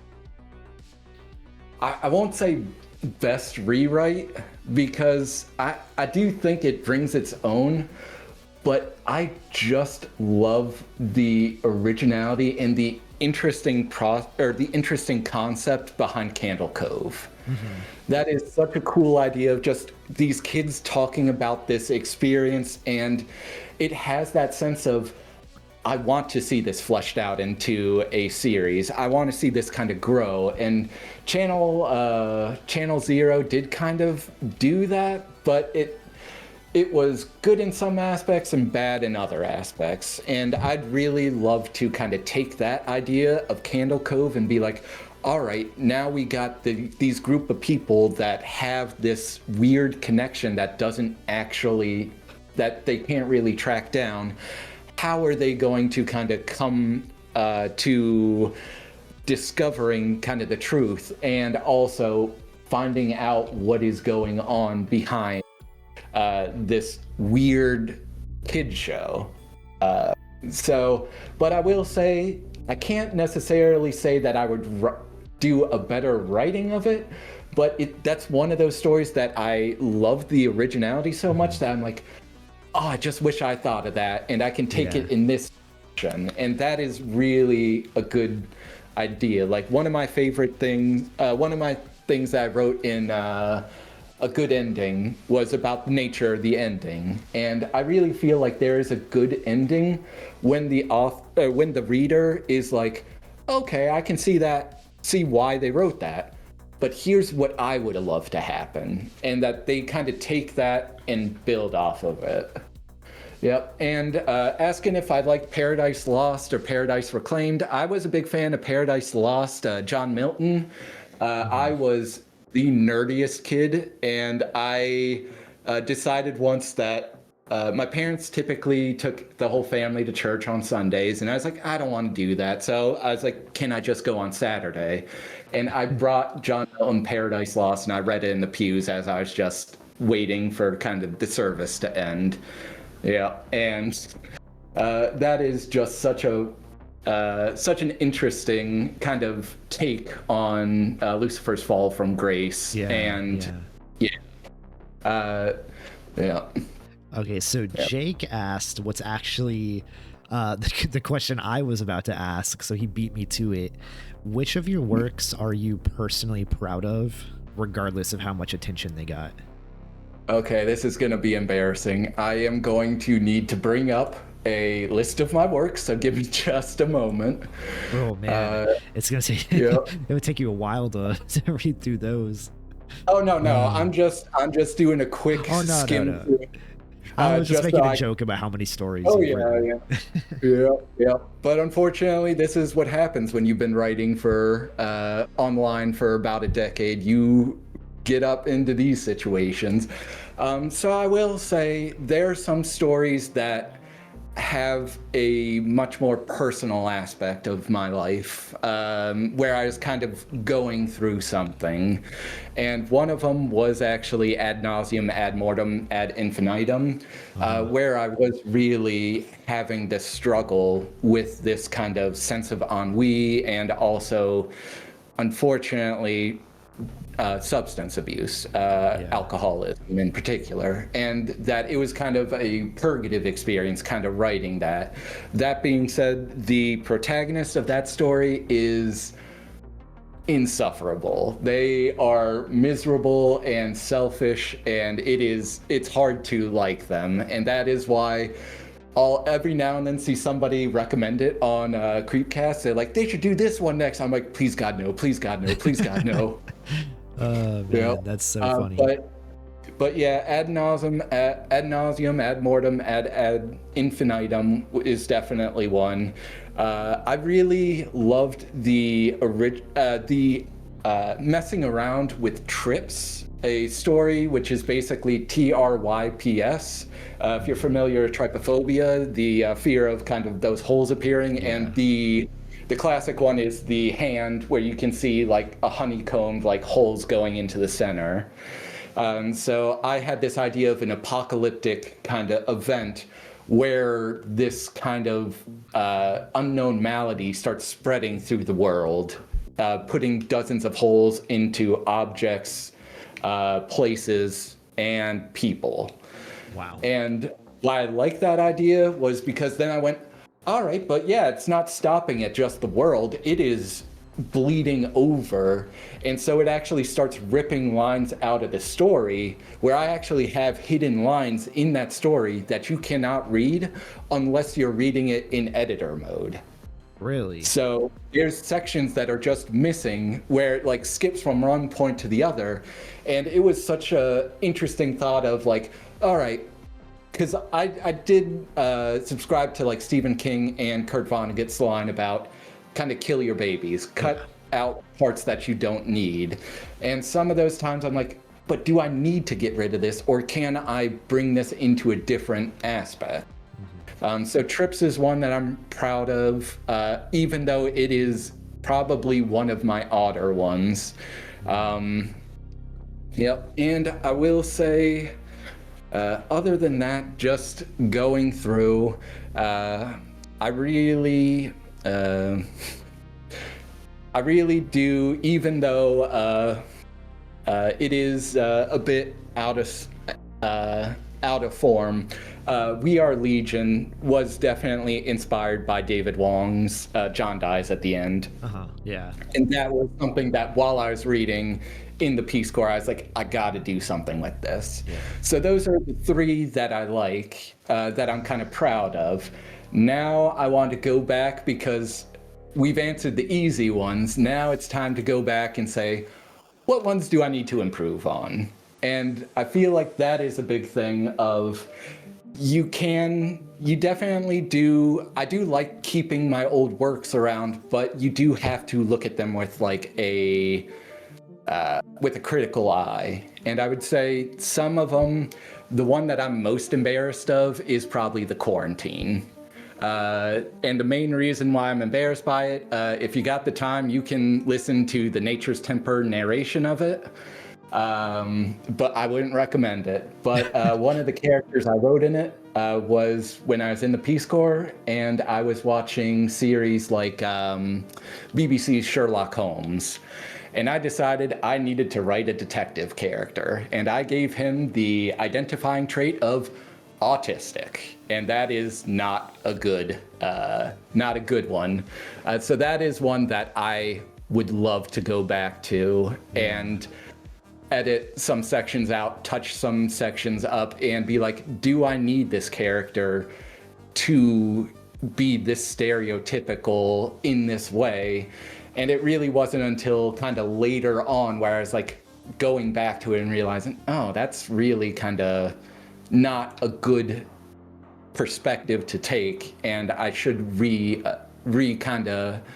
relitigate this. And that is one that's on my list of things that I need to go back to. And I'll do just one more to make it relatively not as much of a slog. One of the first ones I wrote, ICU, Nicaraguan Myths and Stories, was written during my time in the Peace Corps.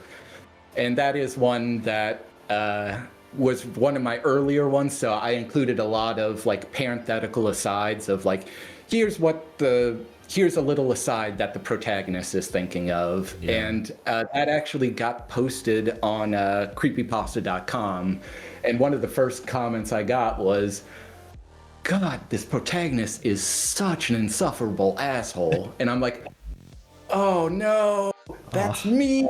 No. There's parts of me in here.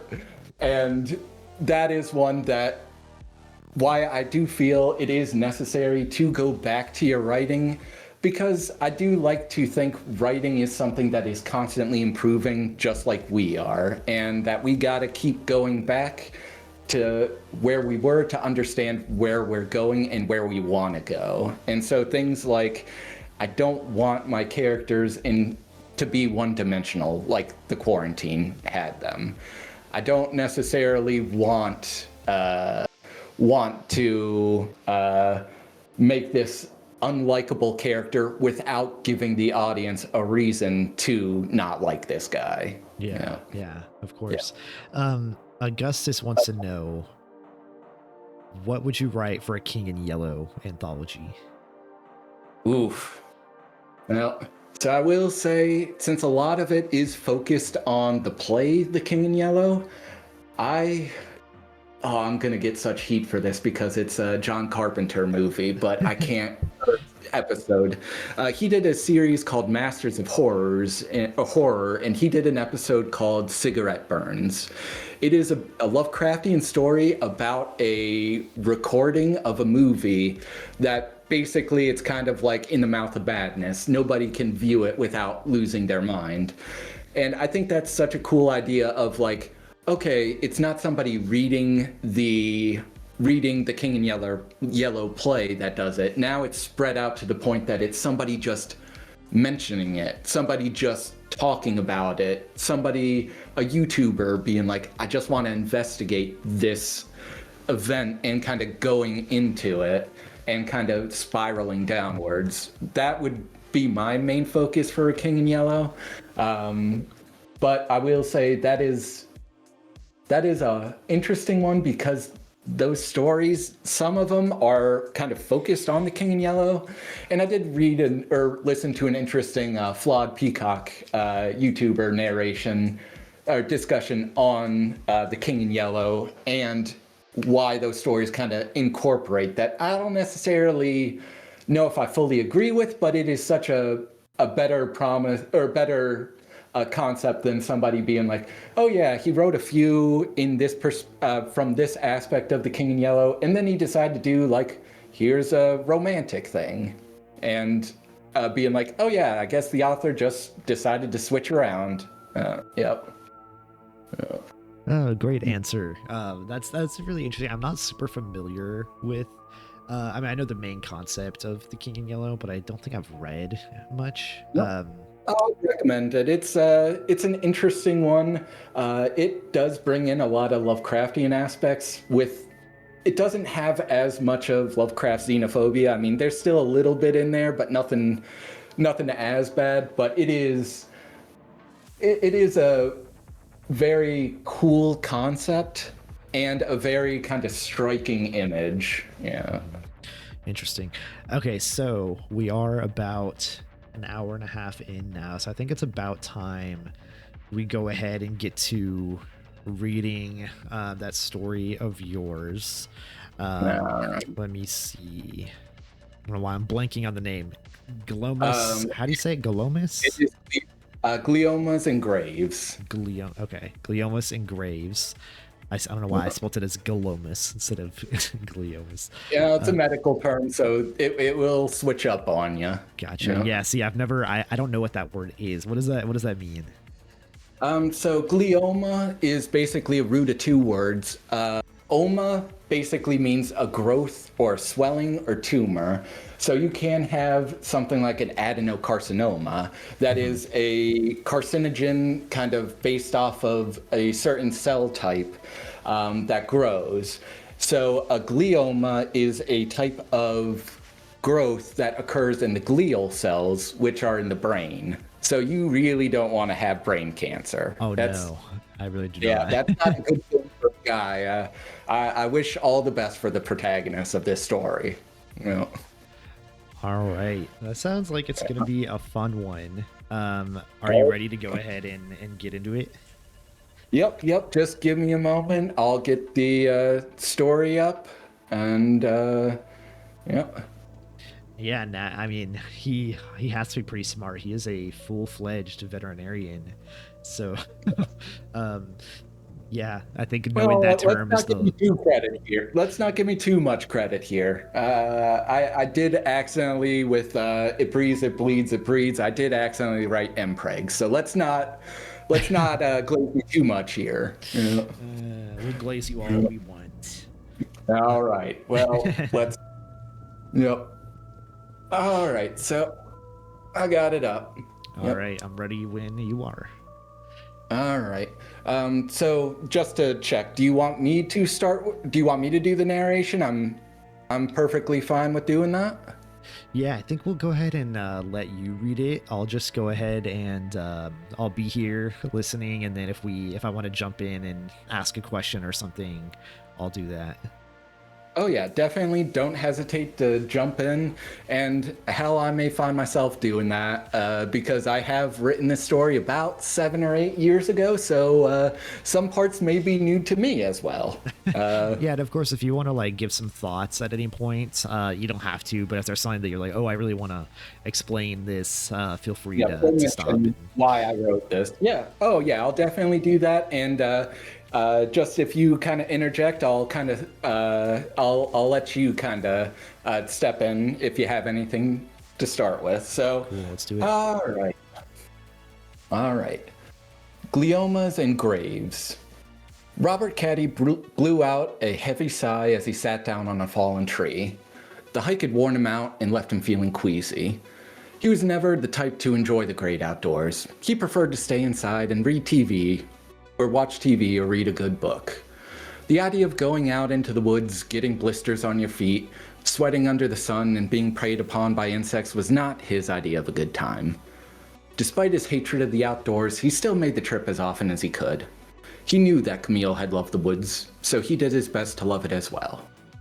Even though she was gone, he still made sure to celebrate her favorite hobby in honor of her. As he struggled to regain his breath and calm his stomach, he remembered Camille. Her hair was black and glossy. She had a way of smiling that lit up her entire face and made him feel warm inside. Her beauty was a wonder to behold. Even after years, he couldn't think of the words to describe it.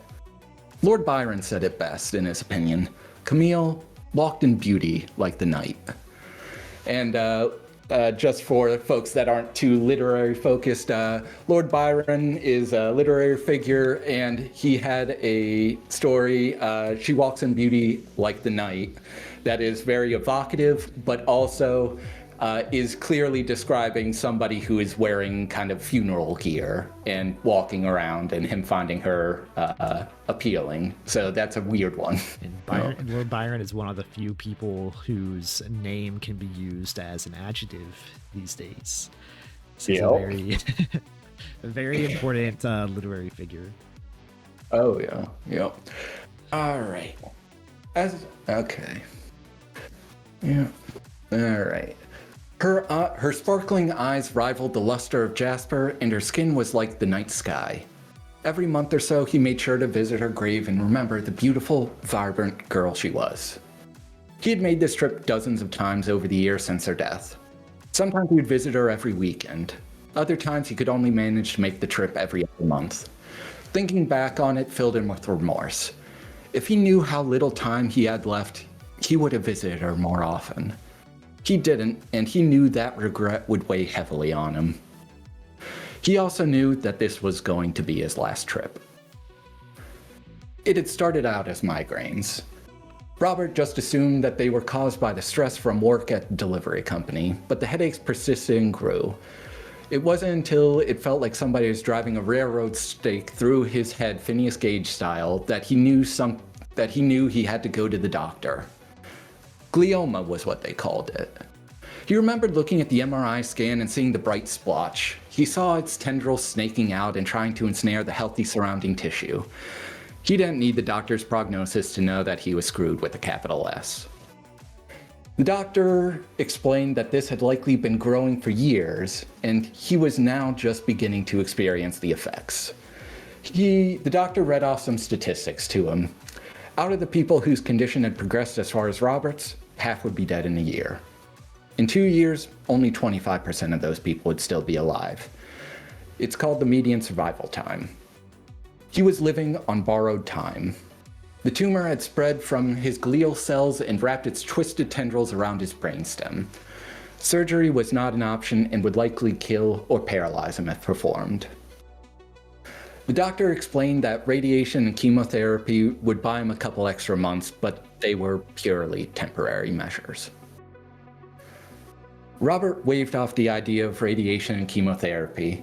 He knew what it would do to him. It may buy him a couple extra months, but that time would be spent sick to his stomach, wasting away and sinking deeper into the hopelessness of his situation as the cancer claimed more and more of his life.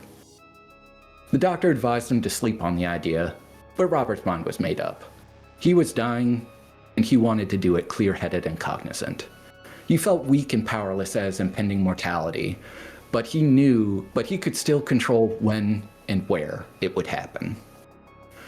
The neurologist covered the process of dying from a grade 3 glioma as clinically and simply as he could. And just a little reference, cancers are typically graded on a scale of 1 to 4, with 1 being kind of the initial stages and 4 being the end stages. So somebody being 3, not great. Not good. Yep, not good. Poor Robert. Yep. The doctor tried to put his encroaching death in simple terms. Cancer is a greedy organism. It can expand beyond its means and even cause the body to form new blood vessels, angiogenesis, to feed it and ignore the body's attempts to protect itself through apoptosis. He explained that the headaches would persist. He would find himself getting sick more frequently.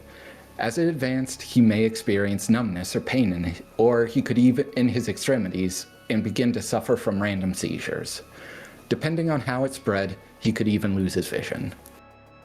That last little bit of news hit Robert the hardest. The thought that he would lose the ability to see the world, or to see the woods that Camille loved, was too much. He brushed off the memory and continued walking. The sun was beginning to set, and Robert wasn't confident that he could find Camille's grave in the dark. Not being much of an outdoorsman, he had only brought a flashlight, a bottle of water, and a trowel. The trowel had a wide head and a screw-on handle, so it could be easily hidden in a backpack until he needed it. He left in the late afternoon when he knew that the reserve would likely be empty. The fact that the temperatures were set to drop reduced the risk of him running into any campers. He didn't want anyone stumbling upon him saying goodbye to Camille. He knew that digging up her corpse was a horrible idea, but he couldn't imagine leaving the world without looking at her one last time. Oh. Yeah, this is. I don't know if I like this Robert guy as much anymore. Oh, God. Let's continue on. It took Robert another hour, but eventually he located the area where he buried her. He had marked it with a few stones innocently placed around a nearby tree. By now, the sun had completely set.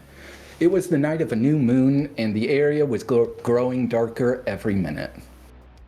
He leaned against the tree and rested for a moment. He listened to the sounds of wildlife around him as he readied his trowel and mentally prepared himself to dig up her corpse. He wiped at his face as he began the ghoulish task of exhuming her. Camille had been dead for almost 5 years now. He knew the exact date because he had been there when she died. He had been the one who killed her, after all. Whoa. As he dug, the memories of Camille returned to him.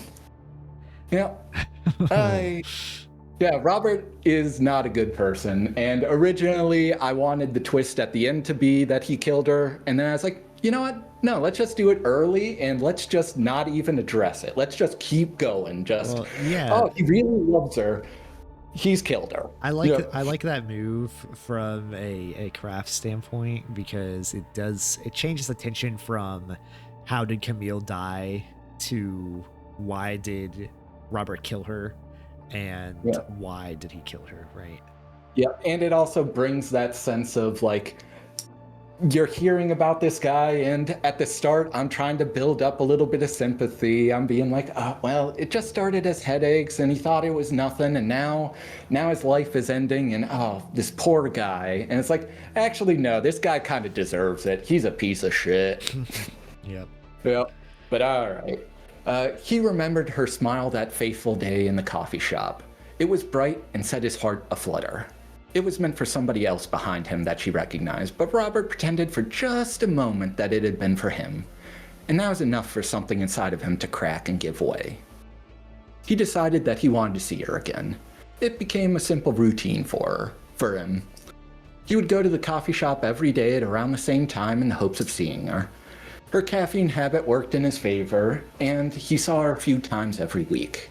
Spending even a minute in her presence seemed to satiate him. For a while, at least.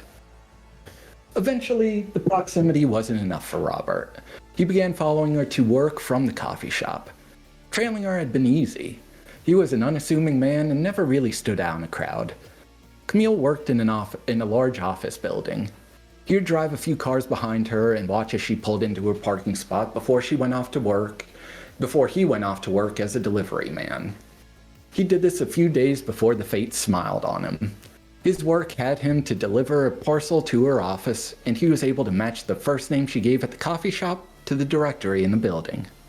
She worked in the PR department on the 5th floor. As his love grew, Robert slowly became more daring. If he took out from work early, he'd be able to catch a glimpse of her as she left her job. It wasn't difficult to follow her home and write down her address. He stopped following her from work and now drove by her house on weekends, hoping to see her in a more relaxed setting. It was here that he learned of her hobbies. She was a dog lover and enjoyed hikes in the great outdoors. Every couple of weeks, she would take her English bulldog on a hike in the woods. Robert watched her for months before finally getting up the courage to talk to Camille.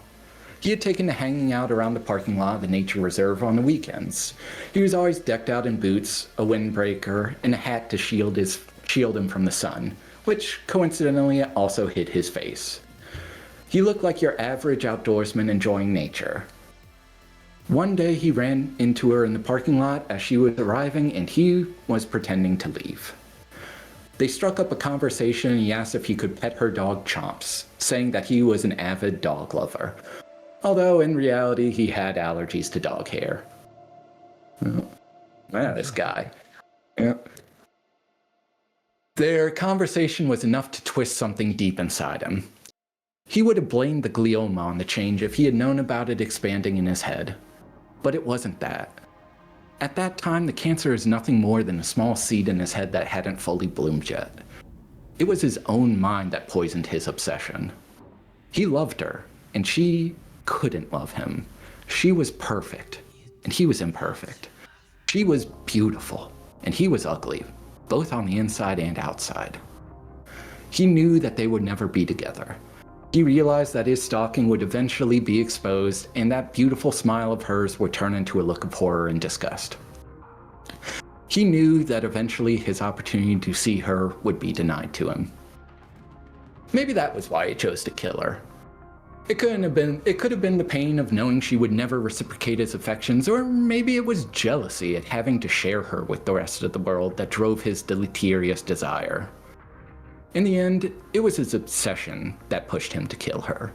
Much like the glioma germinating in his head, his warped obsession grew and festered inside him. He constantly thought about murdering her, and how he would hide her in a place that only he could. By the time he pulled a gun on her and marched her into the woods, his obsession had grown larger and was far more malignant than any other cancer known to medicine. Yeah. Oh God. Yeah, it's not going well for anybody. Yeah, and it's only unfortunately about to get worse. I do want to give a forewarning to anybody it's super late to be asking, but if anybody is super anxious about stalking and other unpleasant things, you might want to tune out for a second. I won't be offended. Camille cried and begged for him to let her go, but it was too late. Robert ignored her and drove her deeper into the woods. She was quiet for most of the walk. Likely she was too frightened to risk setting him off by engaging him.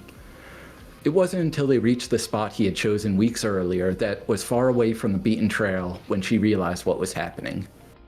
She saw the handmade coffin resting in the hole he had dug for her that had been adorned with wildflowers and knew the extent of his disease. She turned to him and was about to try begging for her life again, but he had already raised the gun. Robert told Camille that he loved her, and then he shot her through the heart. A week earlier, he had fired the gun in the area to see if it would attract any attention. It was far enough away that if somebody did hear the shot, they couldn't quite pinpoint the location. Regardless, Robert still buried her as quickly as he could and left the area after marking it. He pushed her car deep into nearby... Oh, shit, I forgot. He pushed her car deep into a nearby lake with Chomps inside the trunk before returning home. My boy Chomps. No. He came back a week later and was pleased to learn that no one had found her car or located her grave. He began visiting her whenever his schedule permitted. Months passed, and Robert watched the news religiously. There were no missing persons reports for Camille. Maybe her family assumed she had run off, or it could be that there was no one in her life who would ask these sorts of questions. Robert watched as her house was foreclosed and reclaimed by the bank. Her work hired a replacement, and life continued on without her. He'd gotten away with it. Camille was all his now. Robert was knocked out of his memory by the sound of the trowel striking the lid of the coffin. He scraped the dirt away from the surface and steeled himself. He felt sick, but he knew that he had to see her one last time. He wanted to look on her one final time before the cancer could rot his brain and steal his sight from him. Part of him wanted to die next to her. Another part of him realized that he didn't deserve to die in the same area that she did. Right about that. Robert braced himself. This is going somewhere. Robert braced himself and lifted the lid. He expected to be hit by the cloying scent of rot, but he couldn't smell anything. Weirder than that, Camille almost looked like she hadn't decayed at all. He couldn't believe it. He'd heard rumors about bodies being perfectly preserved like Vladimir Lenin or Eva Peron in incredibly rare circumstances, but he didn't even dream that it could happen here. Camille Hills looked like the day he had shot her and buried her. It didn't even cross Robert's mind that this could be a delusion or an effect of the tumor's invasion. Yeah. He knelt down and ran his hand across her face. He was surprised that she was cold to the touch. She looked so alive that he was half expecting that his caress might wake her up. His foggy breath glancing across Camille's cheek almost gave the illusion of her breathing. She wasn't. She was dead. He had killed her. Robert's situation suddenly slammed down on him like 1,000 bricks. She was dead, and soon enough, he would be too. The tears rushed through him, and he couldn't contain them. He wept in her open grave. The realization was too much, and he crumpled inward like a building made out of rotting wood. Hot tears stung his eyes and crept down his face before dripping onto Camille's body. He was going to die, and barely anyone would know about it or care. In this moment, he realized how truly alone he actually was. His throat burned, and his stomach twisted itself into painful knots. He was too lost in his sorrow to even notice now that he was now in her coffin and doubled over her corpse. Robert eventually wiped the tears away from his eyes and remembered where he was. He had only wanted to see her. He hadn't planned on touching her like this. He lied and told himself that he wasn't a sick man and that there hadn't been a sexual component to his obsession with visiting her grave in the past. He opened his eyes, expecting Camille's angelic face to bring him some sort of respite. Instead of comfort, he saw her as she actually was. Time had not been kind to her. It had ravaged her body. Her once lustrous and black hair had turned brittle and curled outward like a witch's gnarled fingers. Her black skin had been sapped of all its moisture, and now she looked like she was wrapped in rough sandpaper. Her brown eyes had withered in her head, and the empty sockets returned his gaze. Robert half expected the sight to horrify him, but he knew that there was nothing she could do that would repulse him. Even in death, she was beautiful. He drew closer to her body. The smell of the forest covered up the odor of her decomposition. He laid on the rough wood of the coffin and felt the damp earth surround him. The coffin was a tight fit for them both, but he made it work. He turned Camille's body so that she was facing him and wrapped his arms around her cold corpse. He held her to him and felt the chill of the night roll through his core. Her skin felt coarse, but that didn't bother Robert Caddy. He didn't know if it was an effect of the glioma pressing into another part of his brain, but he felt at peace in that moment. He had wanted to do this ever since he met her, and now he was doing it. In that moment, it didn't matter if she was dead. It didn't matter that she felt cold and callous in his arms. All that mattered was that he was with her. The touch of her skin felt like the caress he had longed for. He spoke with tear-filled eyes and a cracking voice. "I love you so much, Camille Hill." Oh. Robert didn't know how much longer he had, but he couldn't think of any other place he wanted to be when he left this world. He would lay here in her coffin with his arms wrapped around her rough and fragile remains of his obsession until the cold claimed him. The time-weathered face of Camille almost looked like she was screaming in revulsion at being cradled in his arms. Her last moments in life perfectly reflected her current situation. Robert Caddy waited for death to take him as he held the only love of his life he'd ever known. EmpyrealInvective. Oh my god. That's horrifying. Yep. Man, you wrote that in 2016. Yep. I was like a freshman in high school. Not old. In 2016, I was fresh out of the Peace Corps. So I'd been writing for a while at that point. And yes, Luna Petals is correct. That is not love. I think that's... No, I'm kidding. Wow. Yep. That's terrifying. What inspired you to write this? So believe it or not, there's a story, I think it's called Your Secret Admirer. Is that the one that's written by Creepypasta? I don't know if it's written by Creepypasta or it was just narrated by him. He wrote and narrated it. Okay, all right. And I like some aspects of that, and other aspects I was like, I kind of want to take this position of like shifting the audience's perspective of like, oh, this is a guy visiting his wife's grave or his significant other's grave.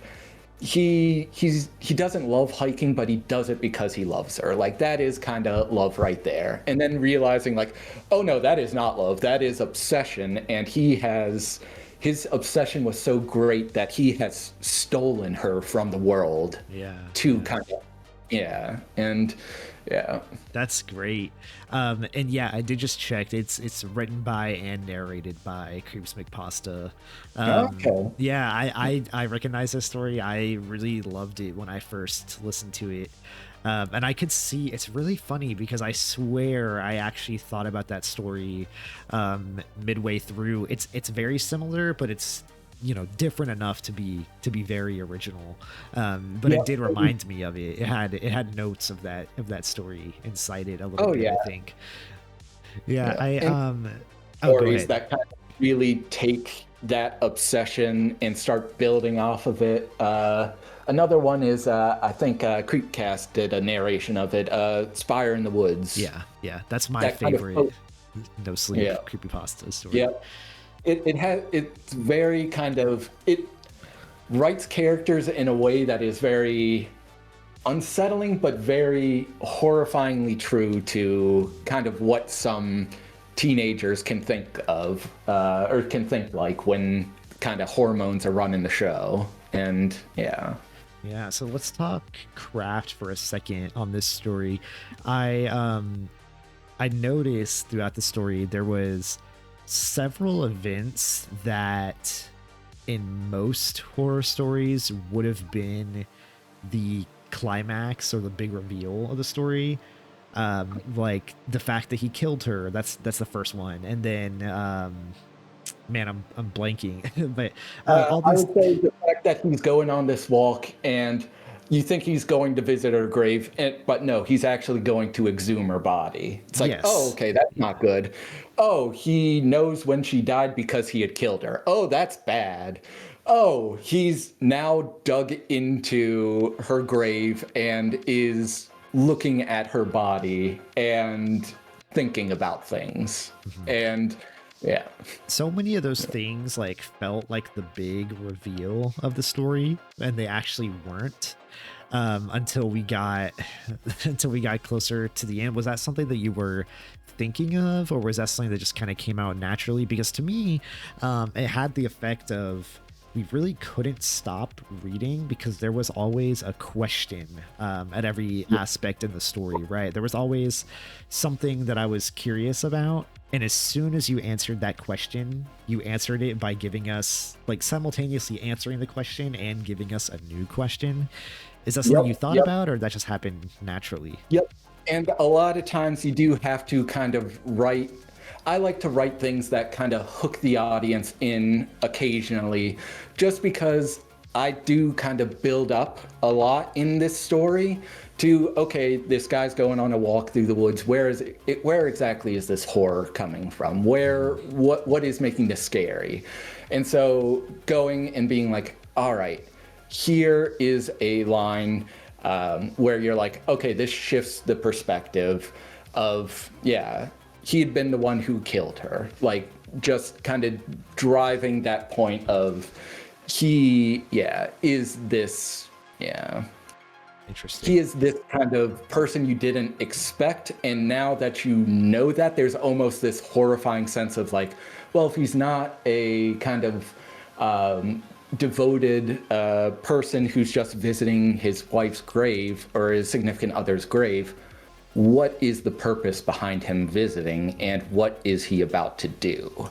And that really makes things uncomfortable when you start to bring into love, and you're like, Robert clearly thinks he loves Camille, and he clearly does not know Camille. Yeah. You know? Yeah. Now it's a terrifying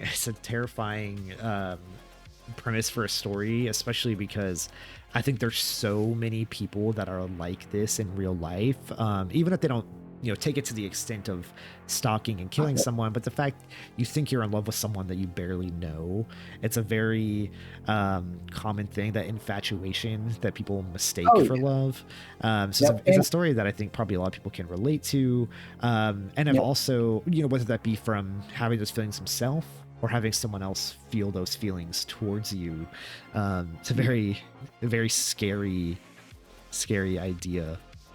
Yep, and there's something you can even almost take into when I was actually writing this, I'd seen an animated movie, Perfect Blue, that was about like parasocial relationships, and kind of people's perspective and how they can feel like the main character, the protagonist, is beholden to them in some way, whether it's her manager that wants her to be kind of stick with this pop star path, or this movie producer that wants her to branch out into this new kind of skeezier underbelly, but it might give her the more freedom to express her artistic kind of talents.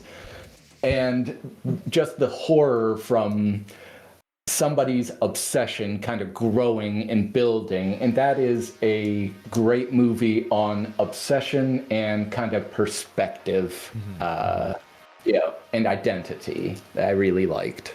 Yeah. And I think that all came out in this story as well. What I think a lot of people will be curious about this. Why did you decide to have the dog killed? Was that something that you thought hard about, or did it just feel like the natural situation? I will say there was a moment that there is I'm not going to name the art in particular, but there is a story focused on hunting, stalking, and like learning somebody's kind of schedule and like everything. And I've almost seen people taking that as like a romantic thing of like the fact that he is so obsessed with this person is aspirational in some sense. And I really wanted to do a moment of like, nope, this is the literal kick the dog moment. He's a bad person. He doesn't like dogs. He's murdered a dog, and he's just killed somebody. That is such a smart choice, I think. Yep. That's such a smart choice. Also, and that does also build into the alternate ending for Gliomas and Graves. Let me just grab that real quick. If you guys have any interest in hearing about the alternate ending, I'm definitely interested in hearing about the alternate ending. But yeah, I just wanna commend you for that choice of. Sounds like I can't believe this can't be taken out of context. The choice. I want to commend you for the choice of killing the dog. You shouldn't have said that aloud. You should have included like a pause in between so they couldn't really substitute. But it's fine. Yeah, and I will say I did not like the fact that Chomp's beloved Chomp's was the first soldier down in this war. But at the same time, though, like you said, I think it needed to be done because that was it's really criticism of the people who think that, you know, this infatuation and this negative behavior, the scary behavior of stalking someone and all these things is love. You're showing like, no, someone who does these things is a bad person. They're the type of person who's going to kill a dog. So there's you cannot look at this and you cannot see Robert as any kind of redeemable character, right? And I think that was the perfect choice.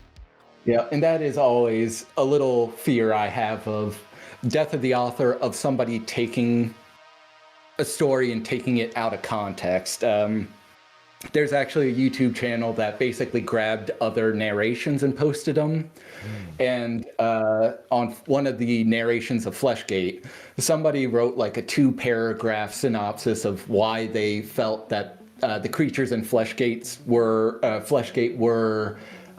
symbolic of immigrants. What? And I was like, oh God, no! Get this done. I gotta kill this one. I gotta get this right in the bud. And yeah, and the idea of somebody taking some symbol and being like, no, it means this.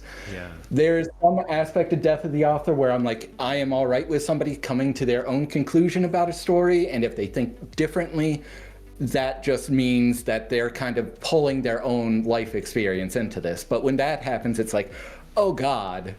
So sometimes when I'm writing, I'm like, how can I make it so this person, without any kind of subterfuge, is unlikable and doing a thing that people are not going to be like, you know what, he's in a world of Tinder, he is the last romantic. It's like, no, fuck out of here. He is a horrible person. And yeah. Interesting. Yeah, no, I like that a lot. Yeah. All right. So let me just grab it real quick. So basically, the alternate ending goes up to the point where basically he is crouched over her body after just having exhumed her. So this is, if you are looking on the wiki, you can find it located in a Pastebin link. I'm not going to have Connor click on that because that can be shady. So I'll just read it to you guys. And yep. And if you guys want to trail behind at another date, you can always give it a little read over. So basically, time had withered the eyes in her socket and decayed her flesh. Her beautiful hair had dried up and looked more like a collection of hair pulled from a clogged drain. Her skin had decayed and looked almost charred and burnt under the moonless sky. The gases that had built up in her abdomen had ruptured long ago, leaving a hole where her stomach once was. Robert was too transfixed on the horror in front of him that he didn't see what was happening behind him. The lid he had pried up and rested on one of the grave walls slammed down on the back of his head, knocking him unconscious. Robert woke up a few minutes later, but by then it was too late. The lid of the coffin was firmly shut, and he couldn't force it open. He pressed, kicked, and shoved at the lid, but it held fast. It was almost like somebody had nailed it shut from the outside. He screamed for help, but there was no one around to hear his cries. He scratched at the wood and cursed as splinters dug into his fingers and his nails broke off in the wood. How could the lid be stuck so forcefully? Robert couldn't understand what was happening. Had somebody followed him out into the woods, knocked him out, and sealed him inside? It didn't make any sense. The sound of dirt hitting the top of the coffin seemed to confirm that. But when he looked out through the crack in the wood, he couldn't see anything. Instead, all he saw was the dirt he'd displaced being pushed back into the coffin as if by some invisible force. He desperately looked around the coffin for some way to free himself, but all he saw was Camille's face. The decay had retracted her lips and gums away from her teeth. In that moment, it almost looked like she was smiling macabrely at him. Robert Caddy screamed as he was buried alive, but since he was 5 miles off the beaten trail in the middle of nowhere where no person could hear his terror. Camille's corpse continued to smile ghoulishly as her attacker finally received the justice he deserved. Ah, I like that a lot. I love the callback to being out where no one can hear them, right? Because that's something that he thought about when he was deciding where to kill and bury Camille. Yep. And Luna Petals is in fact correct. My boy Trumps did exact his revenge. And what is a dog good at other than digging up things and burying things? Wow. Good job, Trumps. Good job, Trumps. Oh my gosh. And it all comes back, the veterinarian. Yep. I can't. Even when I'm mean to a dog, I can't fully be mean to a dog. Yep. Yeah. Man, that's great. Very like outside of the writing lens question. As a veterinarian, are dogs the animal that you work with the most, or? I would say dogs and cats. I'd say more dogs are probably more seen, but the main issue is a lot of people have some misconceptions about cats where they're like, oh, they're the perfect pet. They don't need any maintenance. They kind of take care of themselves as long as you feed them and give them water. And it's like, no, they need a lot of enrichment and other things. And so sometimes that goes into their medical care as well, where they're like, well, since he's at home all day, kind of resting, just eating and laying around, do I really need to vaccinate him? Do I really need to do these things, as opposed to my dog that I take to the park? Yeah. I don't take my cat. Yeah, so I mainly see dogs, and I will say there is it is a kind of easy focus to make people more invested in pets. I just about 2 to 3 months ago actually saw Good Boy, the movie from the perspective of a dog, and it is so much more effective because people care more about a dog than they do about a person in danger. Yeah. Interesting. Well, yeah, no, that makes sense. Wow. Yeah. Man, I really like that. That was a really good story. Really enjoyable. And I think you are such a talented writer. And I think you're fully capable of, like, if you did want to, start, writing books, have them traditionally published and try to turn that into a career. I think it's something you're capable of. But I'm, simultaneously glad that, you found something else that you enjoy and that you're good at, and that you can just keep writing as a hobby. And I think that's really awesome. Yep. And just to answer, it's your boy Steph's question about preference between dogs and cats.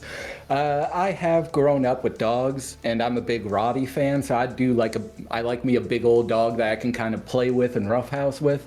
But as of late, I have actually kind of warmed up to some cats that are a lot more kind of affectionate than I previously thought. Because a lot of my earlier experience with cats was interacting with a cat that, like, an older person had that was an older cat themselves, that wasn't necessarily like, play with me, pet me, was more like, just leave me alone, please.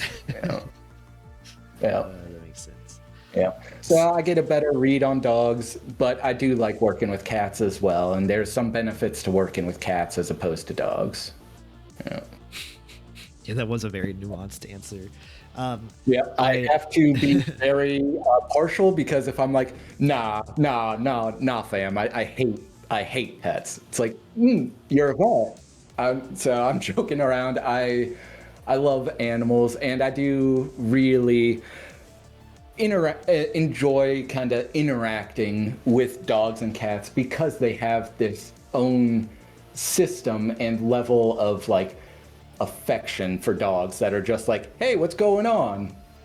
You want to be friends? Just let me follow you around from place to place. You gave me a sausage once, and now I'll follow you to the ends of the earth, kind of thing. Yeah. No, they're really man's best friend. Yeah. I did want to ask. I think this will be probably the last question outside of anything people in the chat want to ask, because I've already kept you for over 2 hours. I've noticed.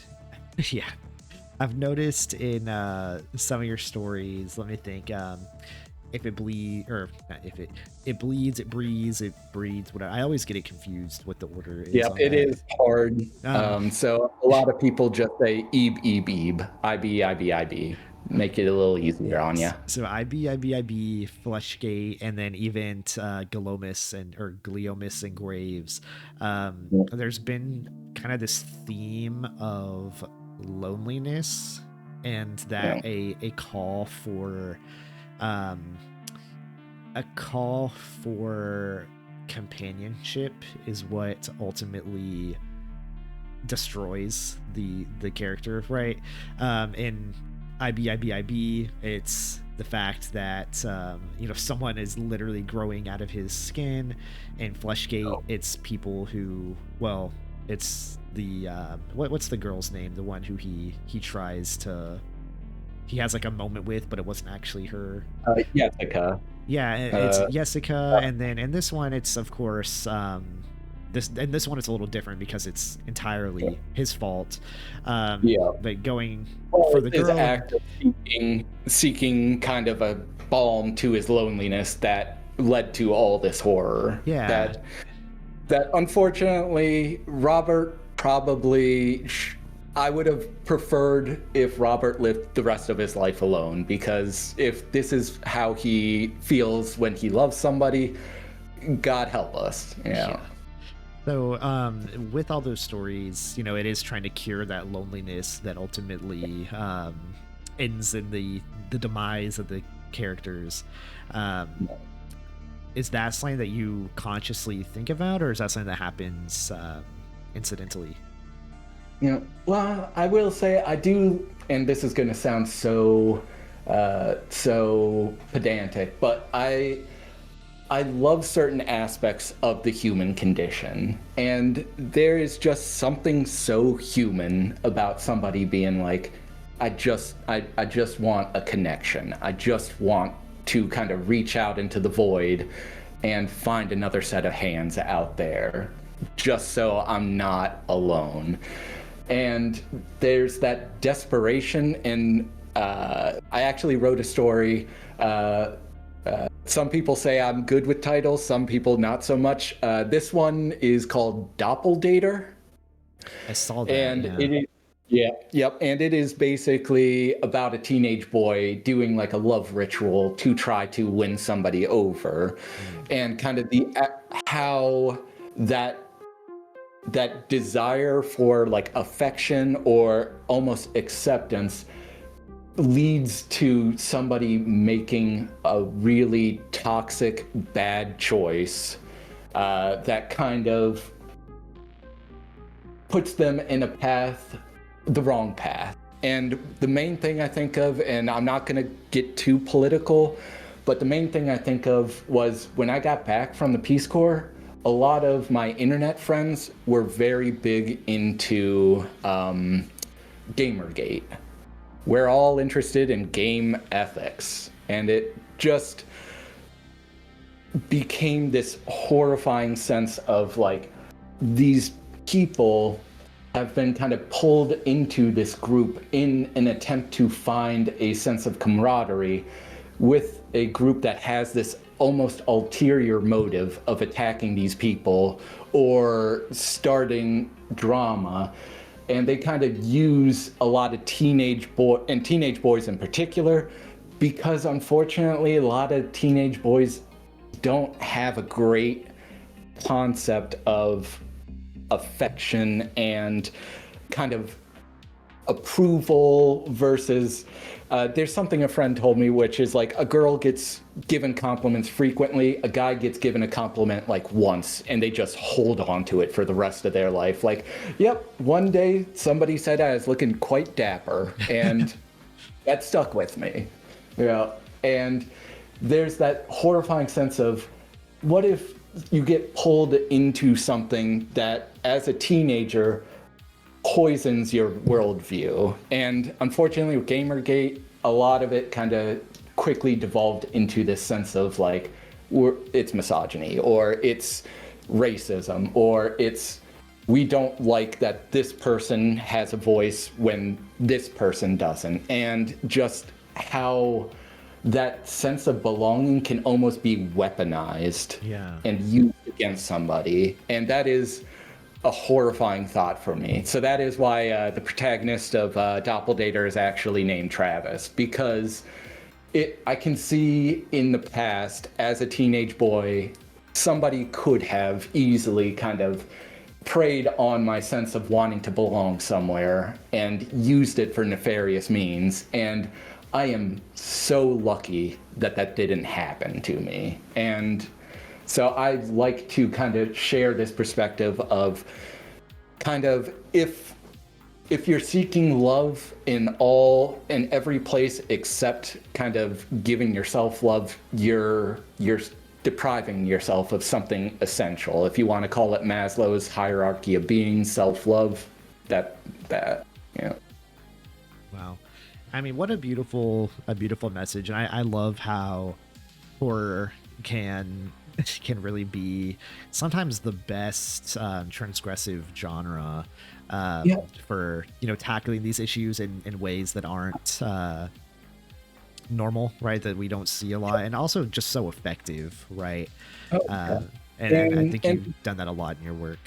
Yeah, and to definitely pull back with Lovecraft, he has that famous quote of, the oldest emotion known to man is fear, and the greatest fear is the fear of the unknown.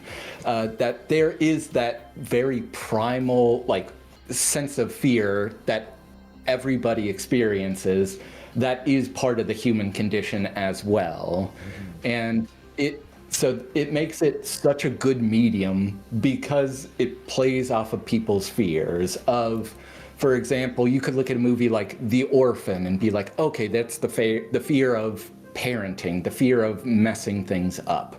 Yeah. Something like Raw, where you're like, that was a bad one to pick. Raw is a great movie, but Raw does not fit very good into this dialogue of a veterinarian student becoming a cannibal because she was made to eat.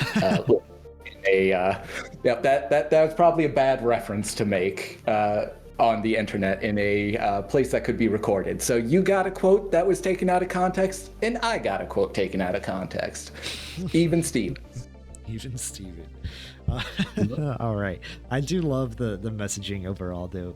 And thank you so much for your time today. I think this was an awesome interview. It was really cool to learn more about your writing and a little bit about your process and some of the media that you enjoy, and how you've been able to stay so consistent, which I think really comes down to the fact that you just do it for fun, and it hasn't become a job, and which I think I think from my perspective, it sounds like that allows you to keep doing it without getting burnt out, right? It can do that, but I do also want to push back against my own statement and say that there is some things that provide, like, for somebody to say, oh yeah, I was just posting stories, but now somebody's paying me. That is such a great confidence boost and a sense of like, I'm doing it, that it is a good litmus test for kind of your personal growth, that I don't necessarily want to be like, if you accept money, you're a sellout. That is, I'm not old school punk like that. I think everybody has their own perspective, and as long as they use that perspective to grow and improve their craft, I really did that. Yeah. Yeah, what a great message to end on, honestly. Again, thank you for your time. You got any Nope. last messages for the chat? You can let us know where to find you as far as your writing or anything else you want to plug before I let you go. Yep. So I will say this, reason why I haven't been featured a lot, I am terrible at self-promotion. So just so you know, check out Pitiful Scream 97 story, There's Drumming in the Clouds. That is an excellent story from an author who is just finding their voice, and there is something so interesting about how they can take that and kind of incorporate it in a sense that is effective. And of course, your fans and your audience is familiar with Augustus Martus. Definitely check out Augustus Martus's The Bitter Question series. I bought the book, and I do not regret buying the book. And that is one of the purchases I made this year, book-wise, of The Horror by David Sodergren, The Power Broker, Augustus Martus, and a few other authors, and I do not regret picking up their book. So thank you very much for having me, and shit, I really messed up the self-promotion. I was about to say, I asked you to self-promote, and you just start promoting other people. Yep, and that is how it's going to stay, because as I mentioned, I'm doing this for, I love writing, and I like this aspect of giving people an opportunity to share their voice and grow. So thank you to everybody for having me. Thank you to Augustus Martus for your friendship. Thank you very much for having me on the stream to kind of pump up my ego a little bit. That is, you are going to all regret that. All right, man. I look forward to talking to you again sometime. Hope you have a good rest of your night. Sounds good. I'll get out of your hair, guys. Thanks you for having me. Of course. All right. You have a good one. Bye. Ah, what a great guy. What a great guy. He's too humble though, guys. Let's check him out on the Creepypasta wiki, and then of course on Reddit as well. You do well, I'll go ahead and link the story that we just read. You can find him here. You pretty much just Google his name and then add either Reddit or Creepypasta wiki, and you can find him. He has so many great stories, a really incredible writer. I should have told him that, what was I saying? Oh, my mind's blanking. Guys, what's wrong with me? I was about to say something and I just forgot. Oh, yeah, so I'm working on a huge YouTube video. Like, I'm talking this video, I might have to split it into multiple parts because it's going to be like 10 hours long. But I'm working on this huge YouTube video where I'm basically doing a tier list of like 50 plus creepypasta / no sleep stories. And as I'm going through the tier list, I'm introducing them, giving a brief synopsis, and how I feel about them. And I have a couple of his stories on there, and I won't give away too much, but they're going to be highly ranked in the tier list. I'm going to be doing the ranking live, but I already know like kind of the ones that I'm planning on doing either like A or S tier, and he's like right up there with some of the best as far as like online horror goes. So he really is great. I recommend checking out more of his work. He's super smart. He is able to bring in very relevant themes to his work and themes that are worth exploring. And then he also is, of course, a veterinarian, which means he's smart in other rights. And he does an incredible service for the world and the animals that we care about most. He had no idea about my list, so he didn't come on for that. And I already wrote my review of a couple of the stories that I'm doing of his prior to him coming on, prior to me even asking him to come on. So, not true, Jake. Uh, but yeah, so I'm glad you guys seem to enjoy the interview with him. What we're gonna do for the rest of the stream, I'm not trying to stay up too late because tomorrow is Valentine's Day, and I want to get a relatively early start on the day with me and my girlfriend Natalie, aka Luna. So we're gonna spend the rest of the stream. We're gonna read first "The Lighthouse That Doesn't Guide Ships" by PickleChip69, and then we're gonna read "Order of the Unseen: Doctor's Notes" by Jake, aka Suspicious_Fact 5106. I saw your message about refreshing Drake, so I'll make sure to do that. Really quick though, I'm gonna run to the bathroom, then we'll finish reading these last two stories. A refresh to get an even better version of a refresh. What the hell is an even better version of a refresh?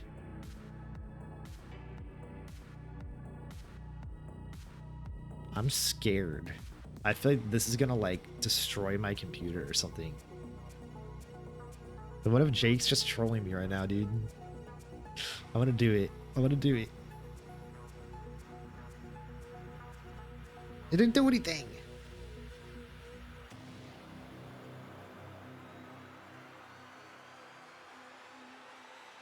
Oh, what does it do? What does holding refresh when you do when you, or what does holding shift when you refresh do?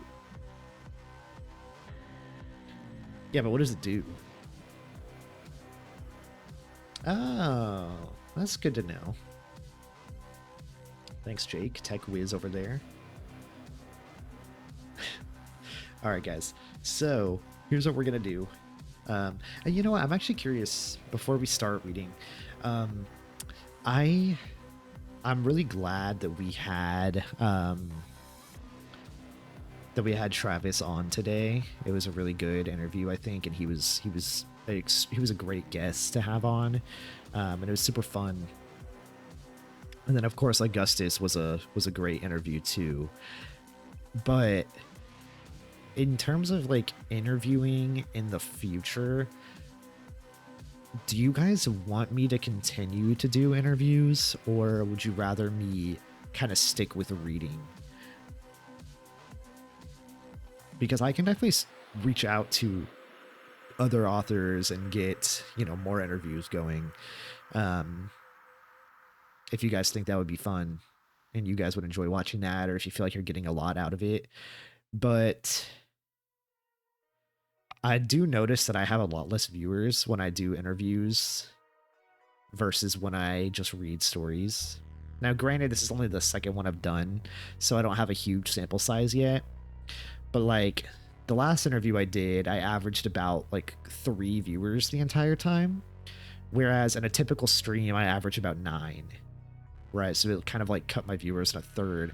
And I don't really like, it's not that I'm, yeah, no, I agree. I enjoy them. And it's not that I'm like all about viewership. It's just the viewership is a way to tell like, oh, do people enjoy watching this? You know, it's just like, do people, because if everyone, because my viewers are dropping when I'm doing something, that means that some of the people are not enjoying what I'm doing. And I haven't checked my viewership for today because I just don't like to look at that while I'm streaming. Yeah, that's true, Augustus. Yeah, I agree with that.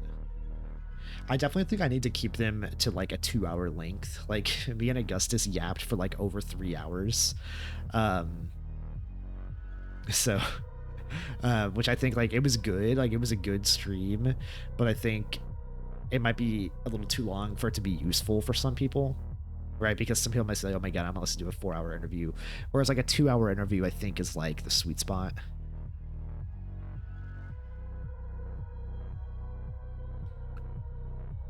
Yeah, I think Travis is an incredible writer, but as far as like fan base, I don't know if he's like that big. Not because his stories are huge, right? Like it bleeds, it breeds. Like IB is a super huge story, and he's very prolific.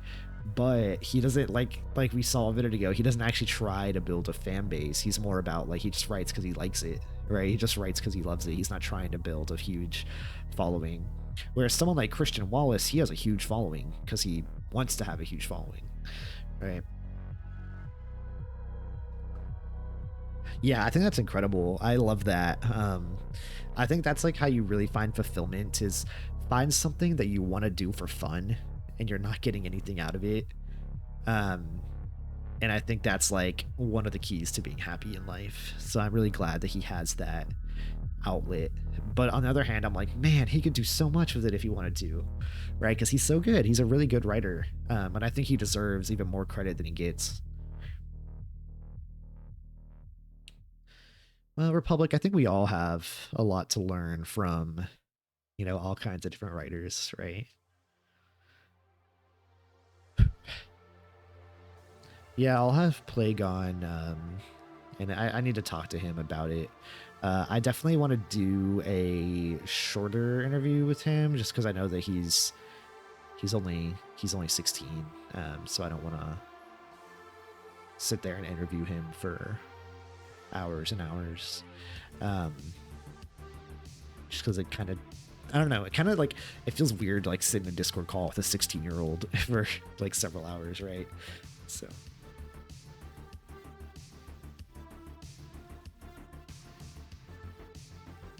all right, guys, so what we're gonna be doing, we're gonna be reading child labor laws. Oh no. All right, so we're gonna be reading this story from Piggle Chips, who we've read a couple of his stories last two streams. They were really great. This is a four-part series, but as a part of our new kind of rule for series on this channel, we're only gonna be reading the first part, and then if you enjoy it, you can go read the rest on your own. So let's go ahead and get into it. This is The Lighthouse That Doesn't Guide Ships, which I think is a super fun title because I've noticed he does that with a lot of his stories. It's like a very normal object with something that doesn't make sense. So I'm curious to see where this goes.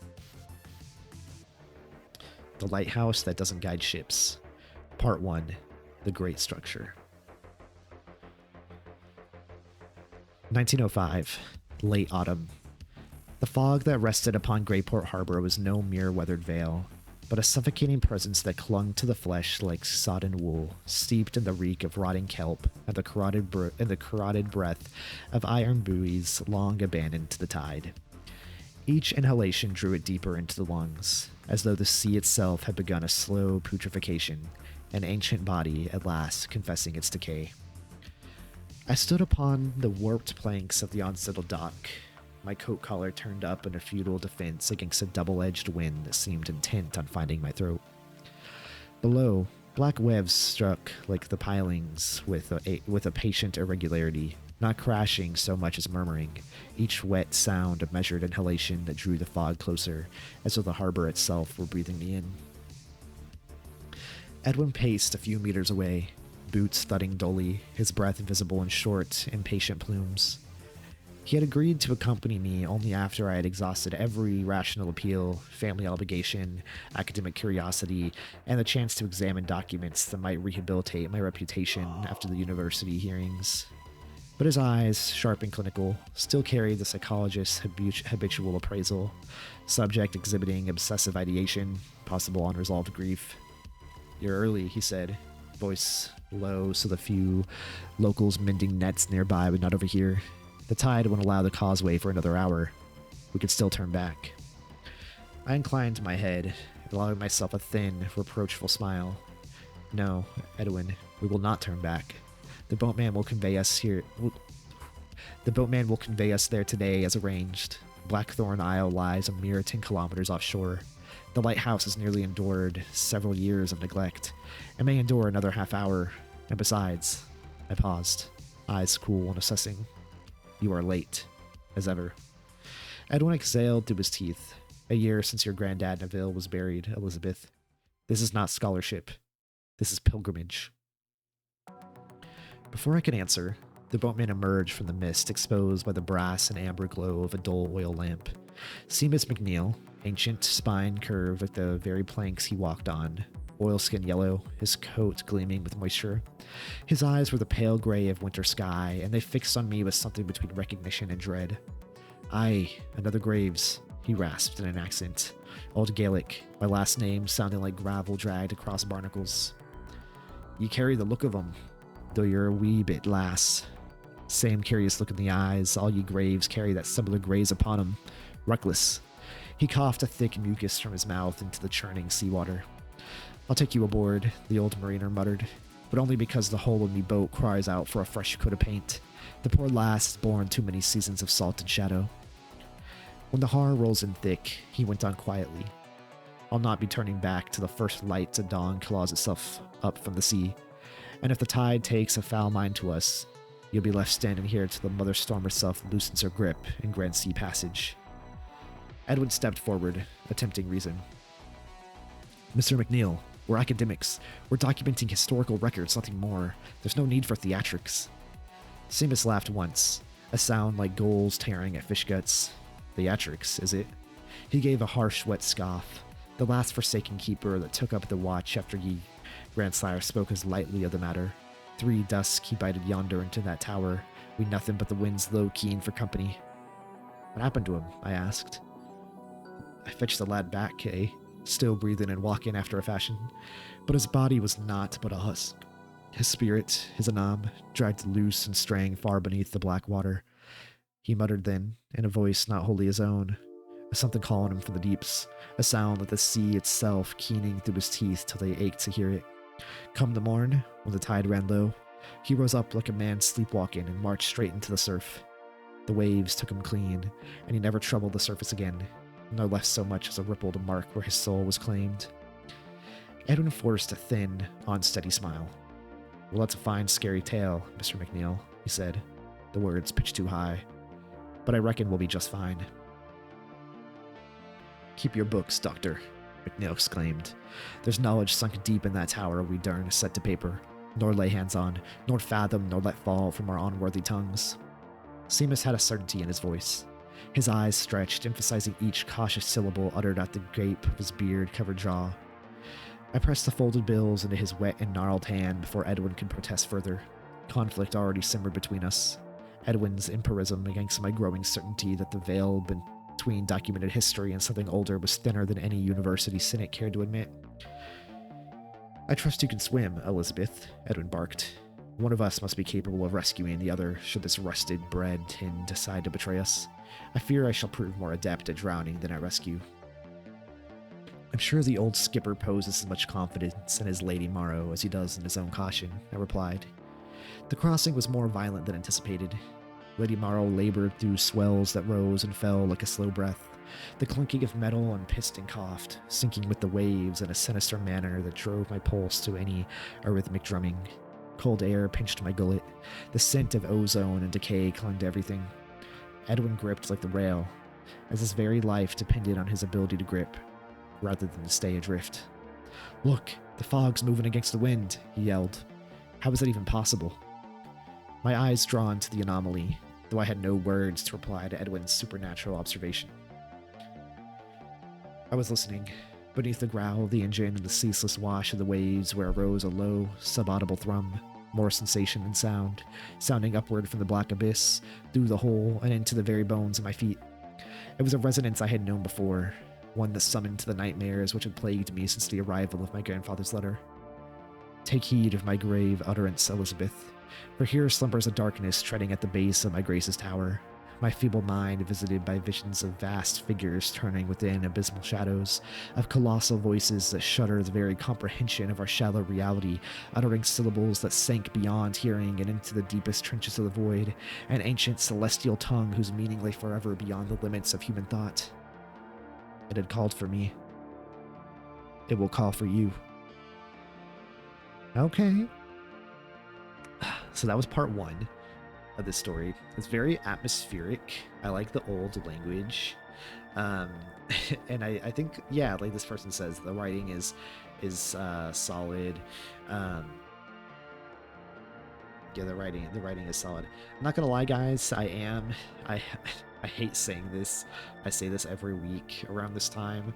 I'm getting a little tired, so I don't think I had the necessary focus to comment um, extensively on this piece. But I think this part one did a lot to set up some mystery that is going to be solved in parts 2, 3, and 4. So I really did enjoy that. And I'm going to paste a link in the chat. Just a second.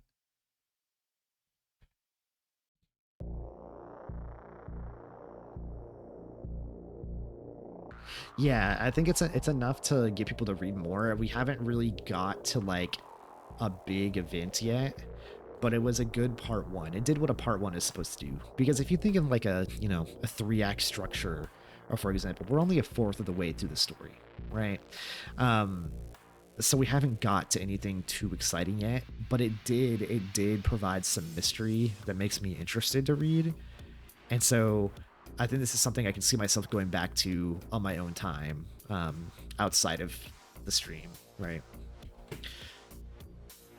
So if you enjoyed that, I just linked part 1 in the chat. You can go click there and then find part 2, 3, and 4. Pickle delivers in his stories, so when he raises a question or raises an interesting premise, he always sees it through. So I have faith that the rest of the story is gonna fulfill all of our expectations for what it should be. So that was a good one. We got one more story we're gonna read, and this one is, as you guys know, he's like my favorite person to read on stream because it's always something unexpected. It's always something different, which I think is what matters most in writing. So let's get into it. This is a story by Jake, aka suspicious_fact5106. By little Jakey Poo over here. Let's do it. So this, I believe, and Jake, you can correct me if I'm wrong, this is part of your kind of anthology series with the secret monster hunting group, correct? Yeah. So this is technically a part of a series, but it is not a series. It's all standalone stories, which I think work really well. I'm kind of sad I saw some... I'm kind of sad I saw...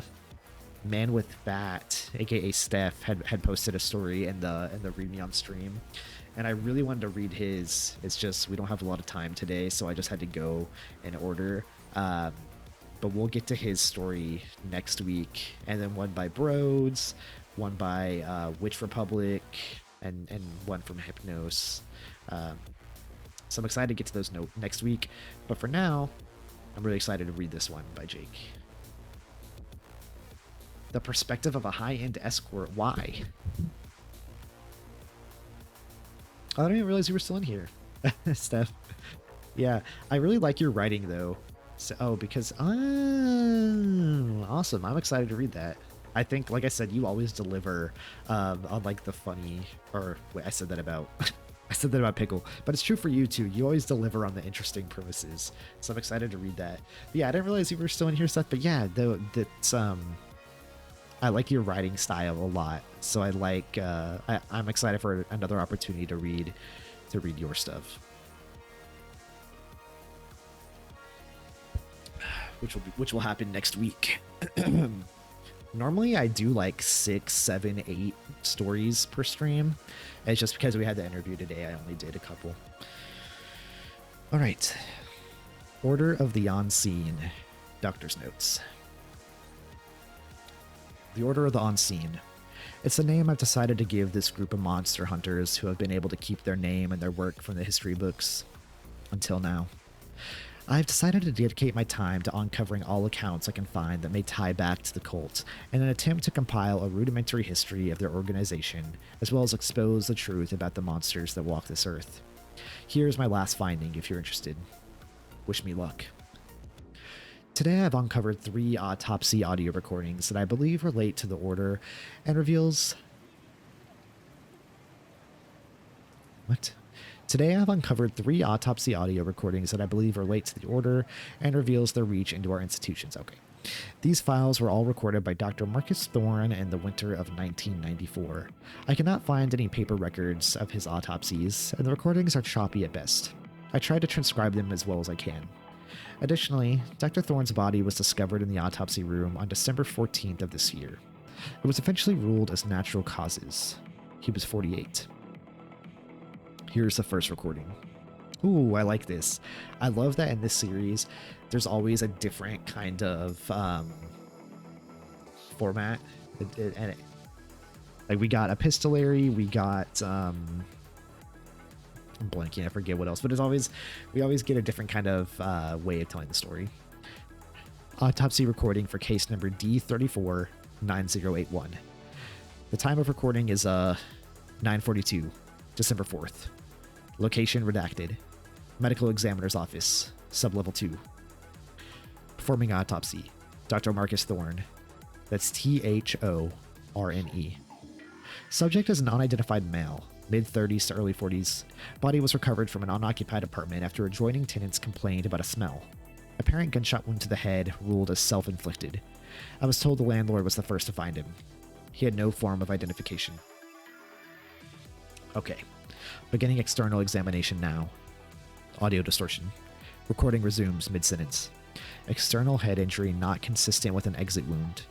No discharge found on or around the hands or head of the subject.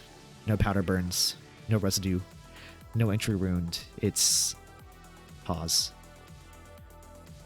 It's as if the injury originated from inside the skull. Glove snaps and a tray rattles. Decomposition patterns are consistent with bodies deceased for 3 to 5 days. Skin slippage on the lower back and upper thighs. Fixed lividity along the dorsal side. Rigor complete. Another audio distortion. Recording resumes the start of the head examination. Beginning cranial examination. Head circumference measures 56.3 centimeters. Scalp incised along coronal plane. Underlying tissue exhibits minor hemorrhaging around the occipital lobe. No contusions externally, but internal bruising is present. Skull cap removed. Dura mater intact but discolored. Notified of no recent head trauma prior to death. Will collect sample for culture. Brain weight is 1,365 grams. Cerebral matter appears intact until soft shuffling. Audio briefly distorts. Until reaching the anterior horn of the lateral ventricle. Cavity discovered. Roughly 3.2 centimeter in diameter. Walls appear fibrous. There are threads, or veins, running from the cavity wall and embedding into adjacent brain tissue. Texture is waxy, elastic. No signs of natural cystic formation. Possible foreign mass. Possible organic sac. Will remove entire structure and send to histology. Audio distorts again. Recording resumes toward the end of the autopsy. It is my professional opinion that the victim's injuries were not self-inflicted. I don't know what could have made that wound. Long pause. Providing toxicology comes back negative. My best evaluation is that something came out of the subject's head to cause the injury. The only concerning part is the tearing around the brain matter seems to have been made before death. I'll sort it out on the written report. The next recording is timestamped on December 8th of the same year. The file starts after the autopsy has begun. Fragment similar to the unidentified male from the 4th. Excising for histology. He scoffs. Hopefully the sample doesn't get misplaced this time. The cut severing the head from the body is clean. Either the blade was extremely sharp, or the assailant was skilled. Surrounding tissue shows no reactive bruising, indicating that it was removed post-mortem. Extracted foreign object from just inside the injury. Black, thin, solid. It looks like a audio distortion. Tology for further analysis. Moving to internal examination of the chest and abdomen. Wet tearing noise, followed by the soft grit of blade against bone. Something is off here. Clinking of metal. Shuffling sounds as the recorder is brought closer. The subject is missing her heart. It's just gone. No sign of an entry wound aside from the 4 bullet holes recorded in the external examination. The interior is exhibiting the same slimy excretion observed on the subject's skin. Fibrous strands are also present around the cavity where the heart should be. Looking closer. slick, sticky noise. It's not the organ missing. It's not the only organ missing. Half of the esophagus, as well as around 2/3 of the left kidney, extracting for further analysis. The sound of something wet against metal. Looking closer, the places where the kidney is damaged appear rough, like they were chewed, eaten. Audio distortion. Resuming internal. Hold on, something's moving inside. A long pause followed by a sudden clash of metal, like silverware clanking on the floor. Ooh. Ah, shit. Slight shuffling. Dr. Thorne speaks while breathing heavily. It was black. Looked like a spider. He grunts. It crawled inside. A wet slicing sound and a scream of pain. Ah, got it. At this point, the audio distorts to the point where it's difficult to string together the rest of the autopsy. A few key phrases I could pick out were missing toxicology reports and further examination required. Nothing else seemed relevant. The final recording was taken on the evening of December 13th, the night before Thorne was found dead. Horne. Subject is Gregory Whitman, male, early 30s. Body identified by kin at the morgue. Missing persons since October 21st. Subject dropped dead outside of his hotel room this morning. No pulse detected by medical personnel on site. Cause of death currently unknown. Beginning external examination now. Gloves snap, followed by a faint squish. Skin extruding some sort of slimy substance, not dissimilar to 2 other bodies I examined earlier, swabbing for a culture to be sent to histology. No signs of bruising, not even where the subject fell. Nothing else of note on the exterior. Moving to internal examination, searching for possible signs of cardiac arrest. Wet tearing noise as well as a sound of many threads snapping. Something doesn't feel right. Unexpected resistance. A male grunt followed by a ripping sound. Oh god. A long pause. There's nothing. Just white strings, silky like webs. The smell. Brief gagging sound. It looks like there's something beneath. I need to tell some. A wet pop, followed by a cracking noise and tearing flesh. Oh god, something's coming out. Sound of metal crashing and footsteps. It's not human. And the small ones, there's so many of them. Help! Help! A heavy thud followed by a new voice. It sounds European, either Scottish or Irish. Shite! Stay back! A whoosh, like a stove burner igniting, and the sound of shrill screeching. The audio goes silent for 2 minutes and 23 seconds. It crackles back on with alarms wailing and what sounds like the sprinkler system spraying. After a few moments, Dr. Thorne can be heard pleading. They crawled inside. Help me, please. You can help, right? A single gunshot. That ends the final recording. Oh my gosh. Okay, was this Jake? Was this the Englishman? Was this the Englishman? Was this the Englishman?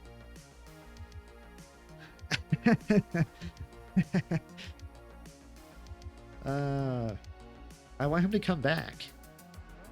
I love that guy. That guy was so funny. It was the Irishman, or perhaps the Scottishman. Oh man, this is good. I really love.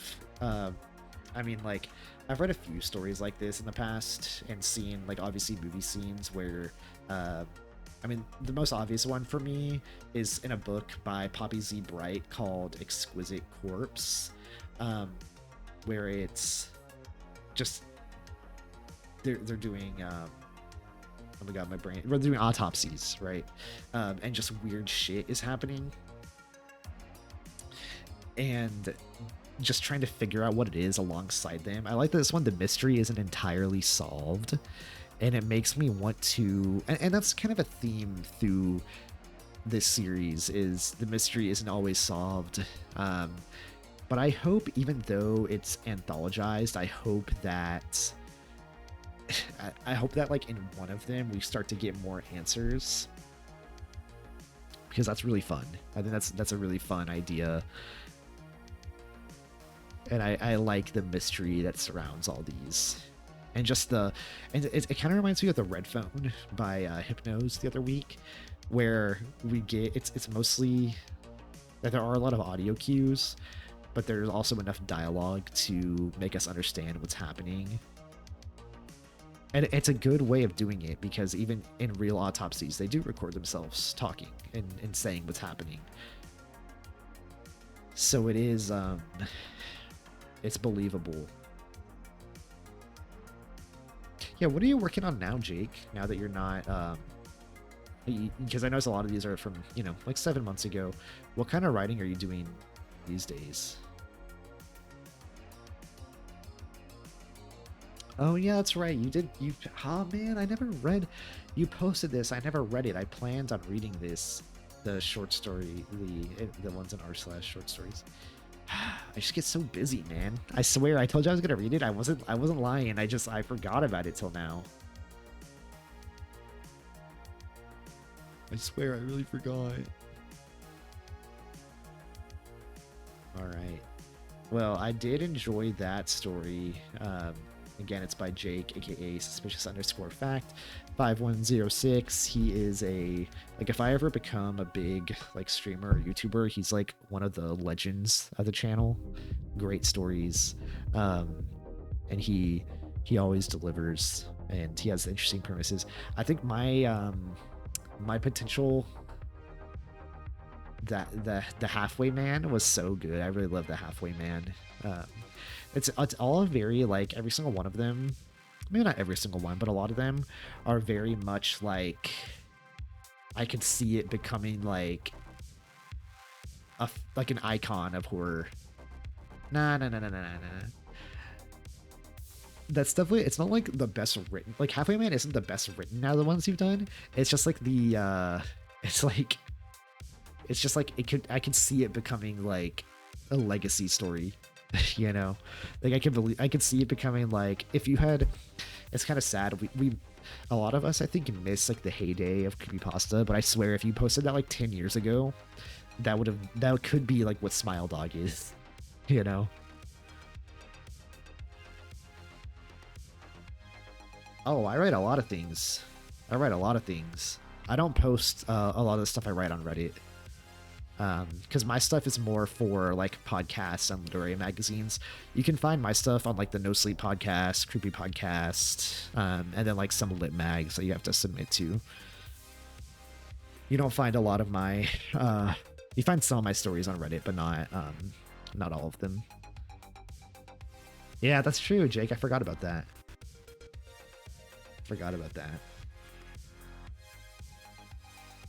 That's such a cool. Most of the time, like, writing stories based on dreams like doesn't work out that well, because, at least for me, like, it's because, like, in the moment you have the dream, it's like, holy shit, that'd be an amazing story, and then by the time you go down to write it, it's like, wait, like, it worked in dream logic, but it's not it's not panning out when I try to write it. Like, I've tried to make notes on a dream I've had before, and like, I'll wake up at like 3 a.m. I had this crazy ass dream. I start writing quick notes. I'm like, okay, later when I'm up, I can flesh this story out, and make it into like a full short story. And then I'll wake up. I shit you not, one time I woke up at like 3 a.m. having this crazy dream. I was like, oh, I gotta write this down before I forget about it. Opened the notes app on my phone and made some notes. Went back to sleep. I woke up like 9 a.m. or whenever. Looked at my phone, and all it said was dog fence wall. And I'm guessing, like, when I woke up in the middle of the night, I thought like, oh yeah, I'll know what this means later. I did not know what that meant later, so I don't remember what that dream was, but I remember being like convinced it was like it was gonna be the best short story ever. And the only notes I have of it are dog fence wall.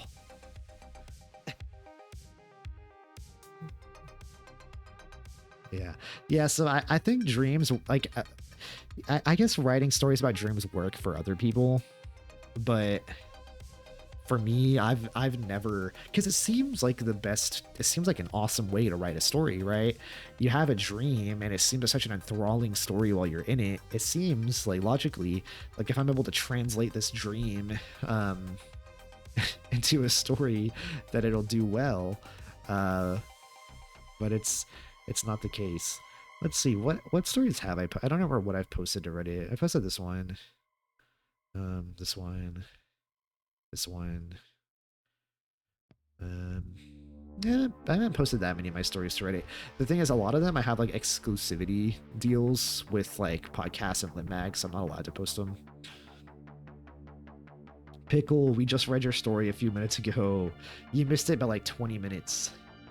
But we enjoyed it. I think part 1 of that story, oh my god, why am I blanking on the title of the story? Lighthouse, or whatever, the lighthouse don't guide ships. The consensus here in the chat was we thought it set up a lot of mystery and a lot of good ideas to be answered in parts 2, 3, and 4. So I'm excited to hopefully read those on my own time, now that we've got through part 1, and I think other people will likely be interested as well. The lighthouse that doesn't guide ships. Yeah, as you can tell, I'm tired. We're actually about to end the stream in just a minute here. I did want to try something really quick before I go to bed, because I do need to try to get up relatively early tomorrow. A bread-in sort of reading? What's that?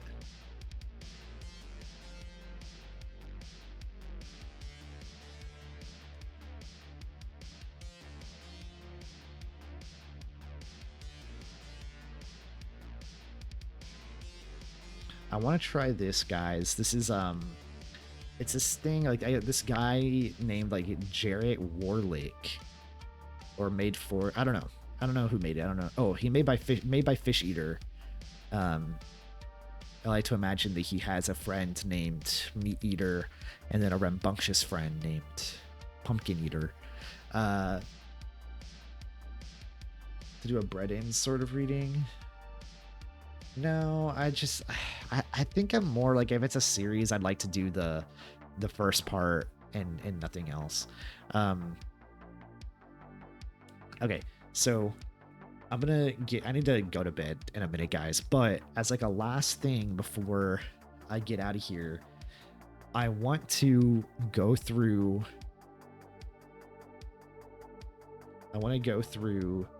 2-sentence horror stories, and we're gonna try to guess the ending. I'm thinking about doing a YouTube video where I do this, and I have like some punishment every time I get one wrong or something. I don't know, and I'm also thinking about doing a YouTube video where I write a story and like I actually talk about it while I'm writing, and then I'll edit it down to like 20 minutes, so that way it's like digestible, but you also get like the full process of me writing a story. But I want to do about like just 5 of these before I get off, so we can try to guess a 2-sentence horror story. Yeah, that's what I yeah, maybe I'll do that. Maybe I'll yeah, that's a good idea, Fickle. Maybe I'll do a stream like that, or I'll ask in my Discord like what should my punishment be, and I'll do it. I'll eat like a pepper every time I get one wrong or something, or I don't know, or maybe it's like I do 10 of them, and if I get 6 right I win, if I get less than 6 right I lose, and or I guess I'll do like 11 so it can't be a tie, and then like if I lose, it's like I have to do some crazy ass punishment, like chug a gallon of milk or something. I don't know, something that's not dangerous. Not because I'm scared to do something dangerous, but because my girlfriend wouldn't be happy with me. That's a good idea, though. Chat decides the punishment. I was thinking of I did a vote in my chat about this video, and it didn't win. But I'm thinking of doing a video where it's multiple parts. First part is I do as many push-ups as I can without stopping, and whatever number I get is how many minutes I have to write a short story. And then I write the story, and the story has to get a certain amount of votes, a certain amount of upvotes on No Sleep. And if it doesn't get those amount of upvotes, I lose. And I have to do the punishment, right? But the catch is chat gets to tell me what I have to write about. So I'll have like 3 different people like tell me something like, okay, it has to be about this, and then give me like challenging rules. So there has to be a dolphin in the story or something like that, right? Instead of push-ups, I write a story drunk. That's a good idea. That's a good idea. I get really belligerently drunk and write a story. That's funny. But I'm thinking like, I'm thinking it'd be fun to like give myself a time. No, I like your idea. You punch me in the face. That's fine. I think that's good. But I like the idea. I like the idea of doing some kind of writing challenge because I love writing. It's just that writing is hard to do as a content creator because writing is something that you do, you know, by yourself. You do it in isolation and it takes time. But if I was able to give myself like a time limit challenge, it is something that I could turn into a YouTube video. And then I can read the story at the end of the video. But like my thought is, you know, if I gave myself 30 minutes to write a story, I write it and I record myself writing it. And a lot of it would be like a time lapse. But then whenever I'm talking, like I'll basically be doing all my thinking out loud. So whenever I'm thinking, I'll, you know, go normal speed and like explain what my thoughts are. And I think that could be a fun video, or even, you know, something to do on stream. But of course I wouldn't be able to do any sort of time lapse. But yeah, I want to think of some more ideas. If you have any ideas for a video, drop it in my Discord and I'll be sure to think about it. Hey, good night, Bear. Appreciate you coming out. It's awesome to see you. Hope you have a good rest of your night. Yeah, I think so too, Pickle. I want to start doing more YouTube videos. Like, I love streaming, but I think like the creativity that comes from making YouTube videos is like possibly more fun for me. I mean, I like both, right? But I want to do like more creative stuff. Like,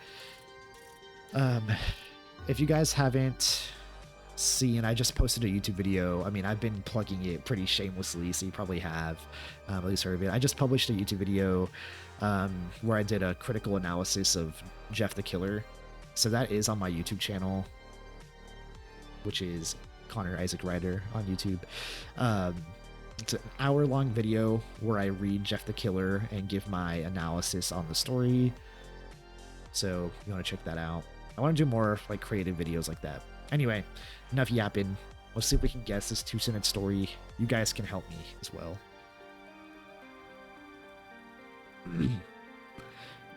Ever since I was young, I had a lens of truth prop, a tinted magnifying glass, and I recently looked at the sun through it for fun. What I saw terrified me. The sun was actually meat. What do you guys think? Ever since I was young, I had a lens of truth prop, a tinted magnifying glass, and I recently looked at the sun through it for fun. What could it be? See, Jake, like that was my first thought, honestly, but I'm like, that's too obvious, right? Like that's like too stupid. Like, was it like I set my eyelid on fire and now I'm Jeff the Killer? I don't know. I think we're going to go with Jake's guess, unless someone has something better. Now I'm blind for looking at the sun. I don't know. The sun was close, but that doesn't make sense. What is the second sentence just going to be like, it wasn't tinted? It was the moon. All right, we're going to lock in blind from looking at the sun or something. It doesn't have to be exact words, but if we get the premise right, we win. I didn't expect it to look back. That's stupid. That doesn't even make sense. This guy did not know what the... I guarantee you the person who wrote this did not know what this meant. They just thought it sounded scary. That doesn't even make sense. All right, let's do another one. We're gonna do 5 of these, and then I'm gonna end the stream.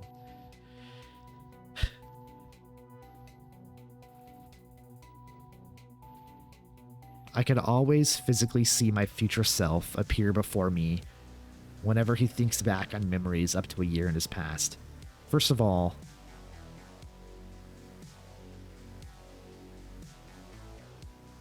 that's a terrible sentence. That's a very terrible sentence. It should be, that's a dangling modifier. It should be starting with whenever, but that's besides the point. Back on memories up to a year in his past. I could always physically see my future self appear before me whenever he thinks back on memories up to a year in his past.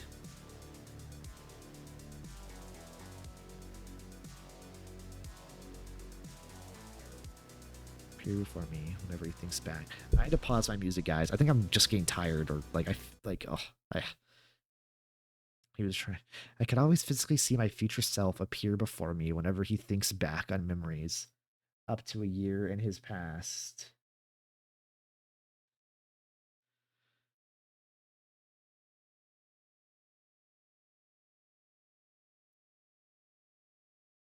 I think it's like he's about to die. I think he's just about to die. Jake. It's been about 364 days since I last saw him, though.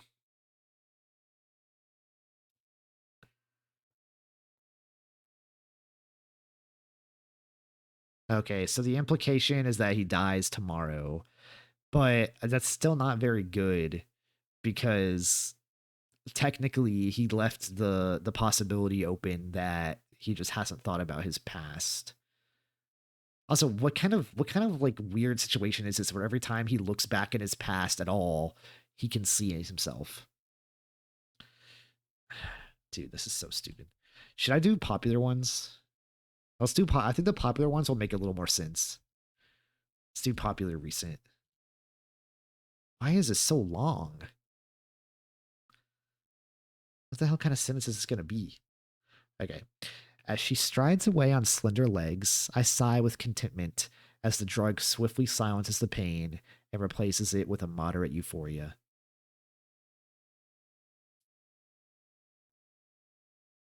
Okay, the nurse is killing him. The nurse is killing him with drugs. It's a nurse and she killed him with drugs. She like overdosed him with something. Are we locking that in? Are we locking that in, or do you guys have a better answer?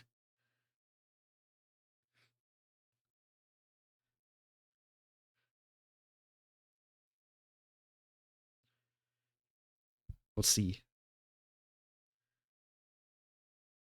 Ooh, Jake, that's a good one too. I was awake the whole time during surgery. I don't think so, because I don't think you would feel. I don't think he'd be talking about euphoria. I think it's what I said. Ah, bro, nah, dude, this is cheat. No, no, no, no, no, no. There, look how many semicolons there are. You cannot call this a two-sentence horror. This is fucking cheating. This is. Are you allowed to do this? I haven't even read it yet. I have not even. I don't even know what it is yet. I have not started reading. I just saw like the two semicolons. Nah, nah, nah, nah, nah, nah. There's this person needs to get banned. This person needs to get shot in the fucking head. This is what the fuck is this? Okay, hey, Steph, I got an idea. Next me rain entry, just post it on two sentence horror. Just post it on two sentence horror with semicolons. Dude, there's a novel. I forget what it's called. There's a novel that was written without a single period. Could you post that to two sentence horror? Just add like two periods. Okay. As she strides away on slender legs, I sigh with contentment as the drug swiftly silences the pain and replaces it with a moderate euphoria. Also, the amount, like we start with there's there's three prepositional phrases in the first sentence.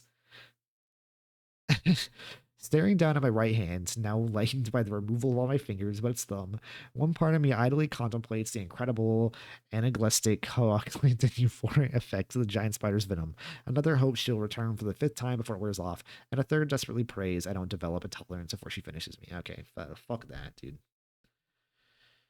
Okay, this is more likely. This is more like it. Half the two sentence horror stories have been cheating so far because they're not, dude. Oh, this is killing me. I was an ugly guy once upon a time. Can you believe it? All right, what do you guys think? Yeah, but did you hear that Clav got frame mogged by the ASU frat leader? I haven't really recovered since then.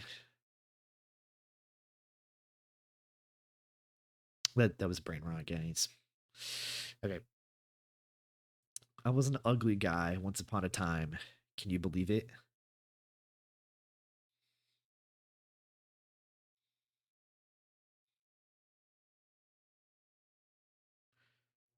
Bro, I swear this is like some transphobic shit where he's like, I'm a girl now.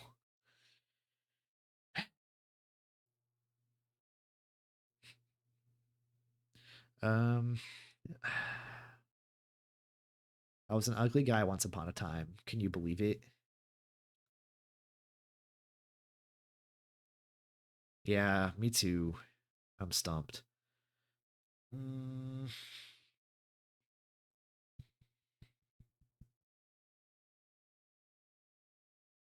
I'm thinking. I'm thinking. Maybe he wrote a note to someone. And they're blind. I don't fucking know. Let's see. Uh, After sewing on the skin, muscles, and hair of so many better looking guys, I think I'm pretty hot. That one's fine, I guess. It's kind of funny. This is what the guy from fucking Texas Chainsaw Massacre thought.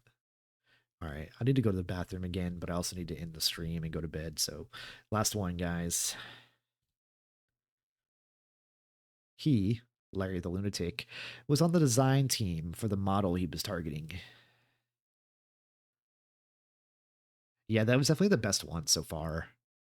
He, Larry the Lunatic, was on the design team for the model he was targeting.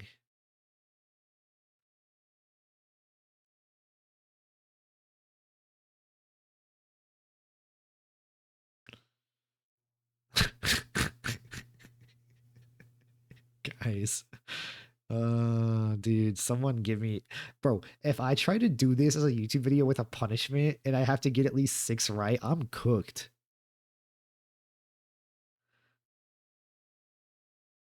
I'm fucking cooked. What he didn't realize was that the model was the creature.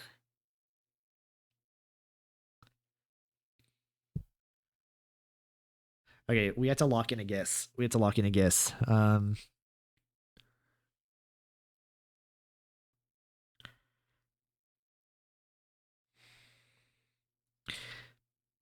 Mm,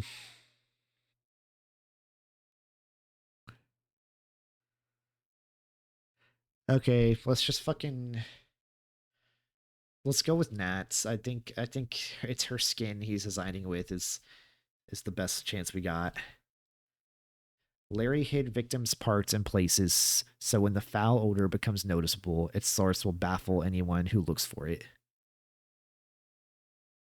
Oh, dude, the joke is just he's a murderer. You could do literally anything. Say, like, like the software engineer was on the design team. He hid victims in the supply closet.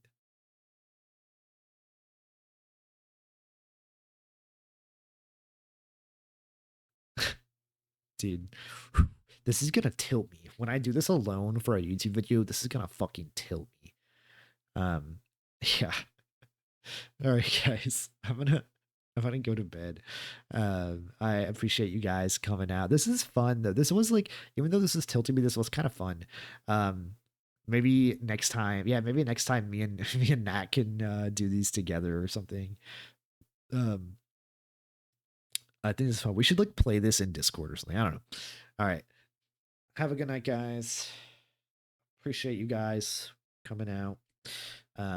It's a fun stream. I hope you guys have a good rest of your night. I'll see you guys next week. I'll try to be a little more active in the Discord this week and try to read everyone's stuff because you guys are all putting out so much great stuff. Yeah. Happy Valentine's Day to everyone who celebrates tomorrow. I will be celebrating. Bye.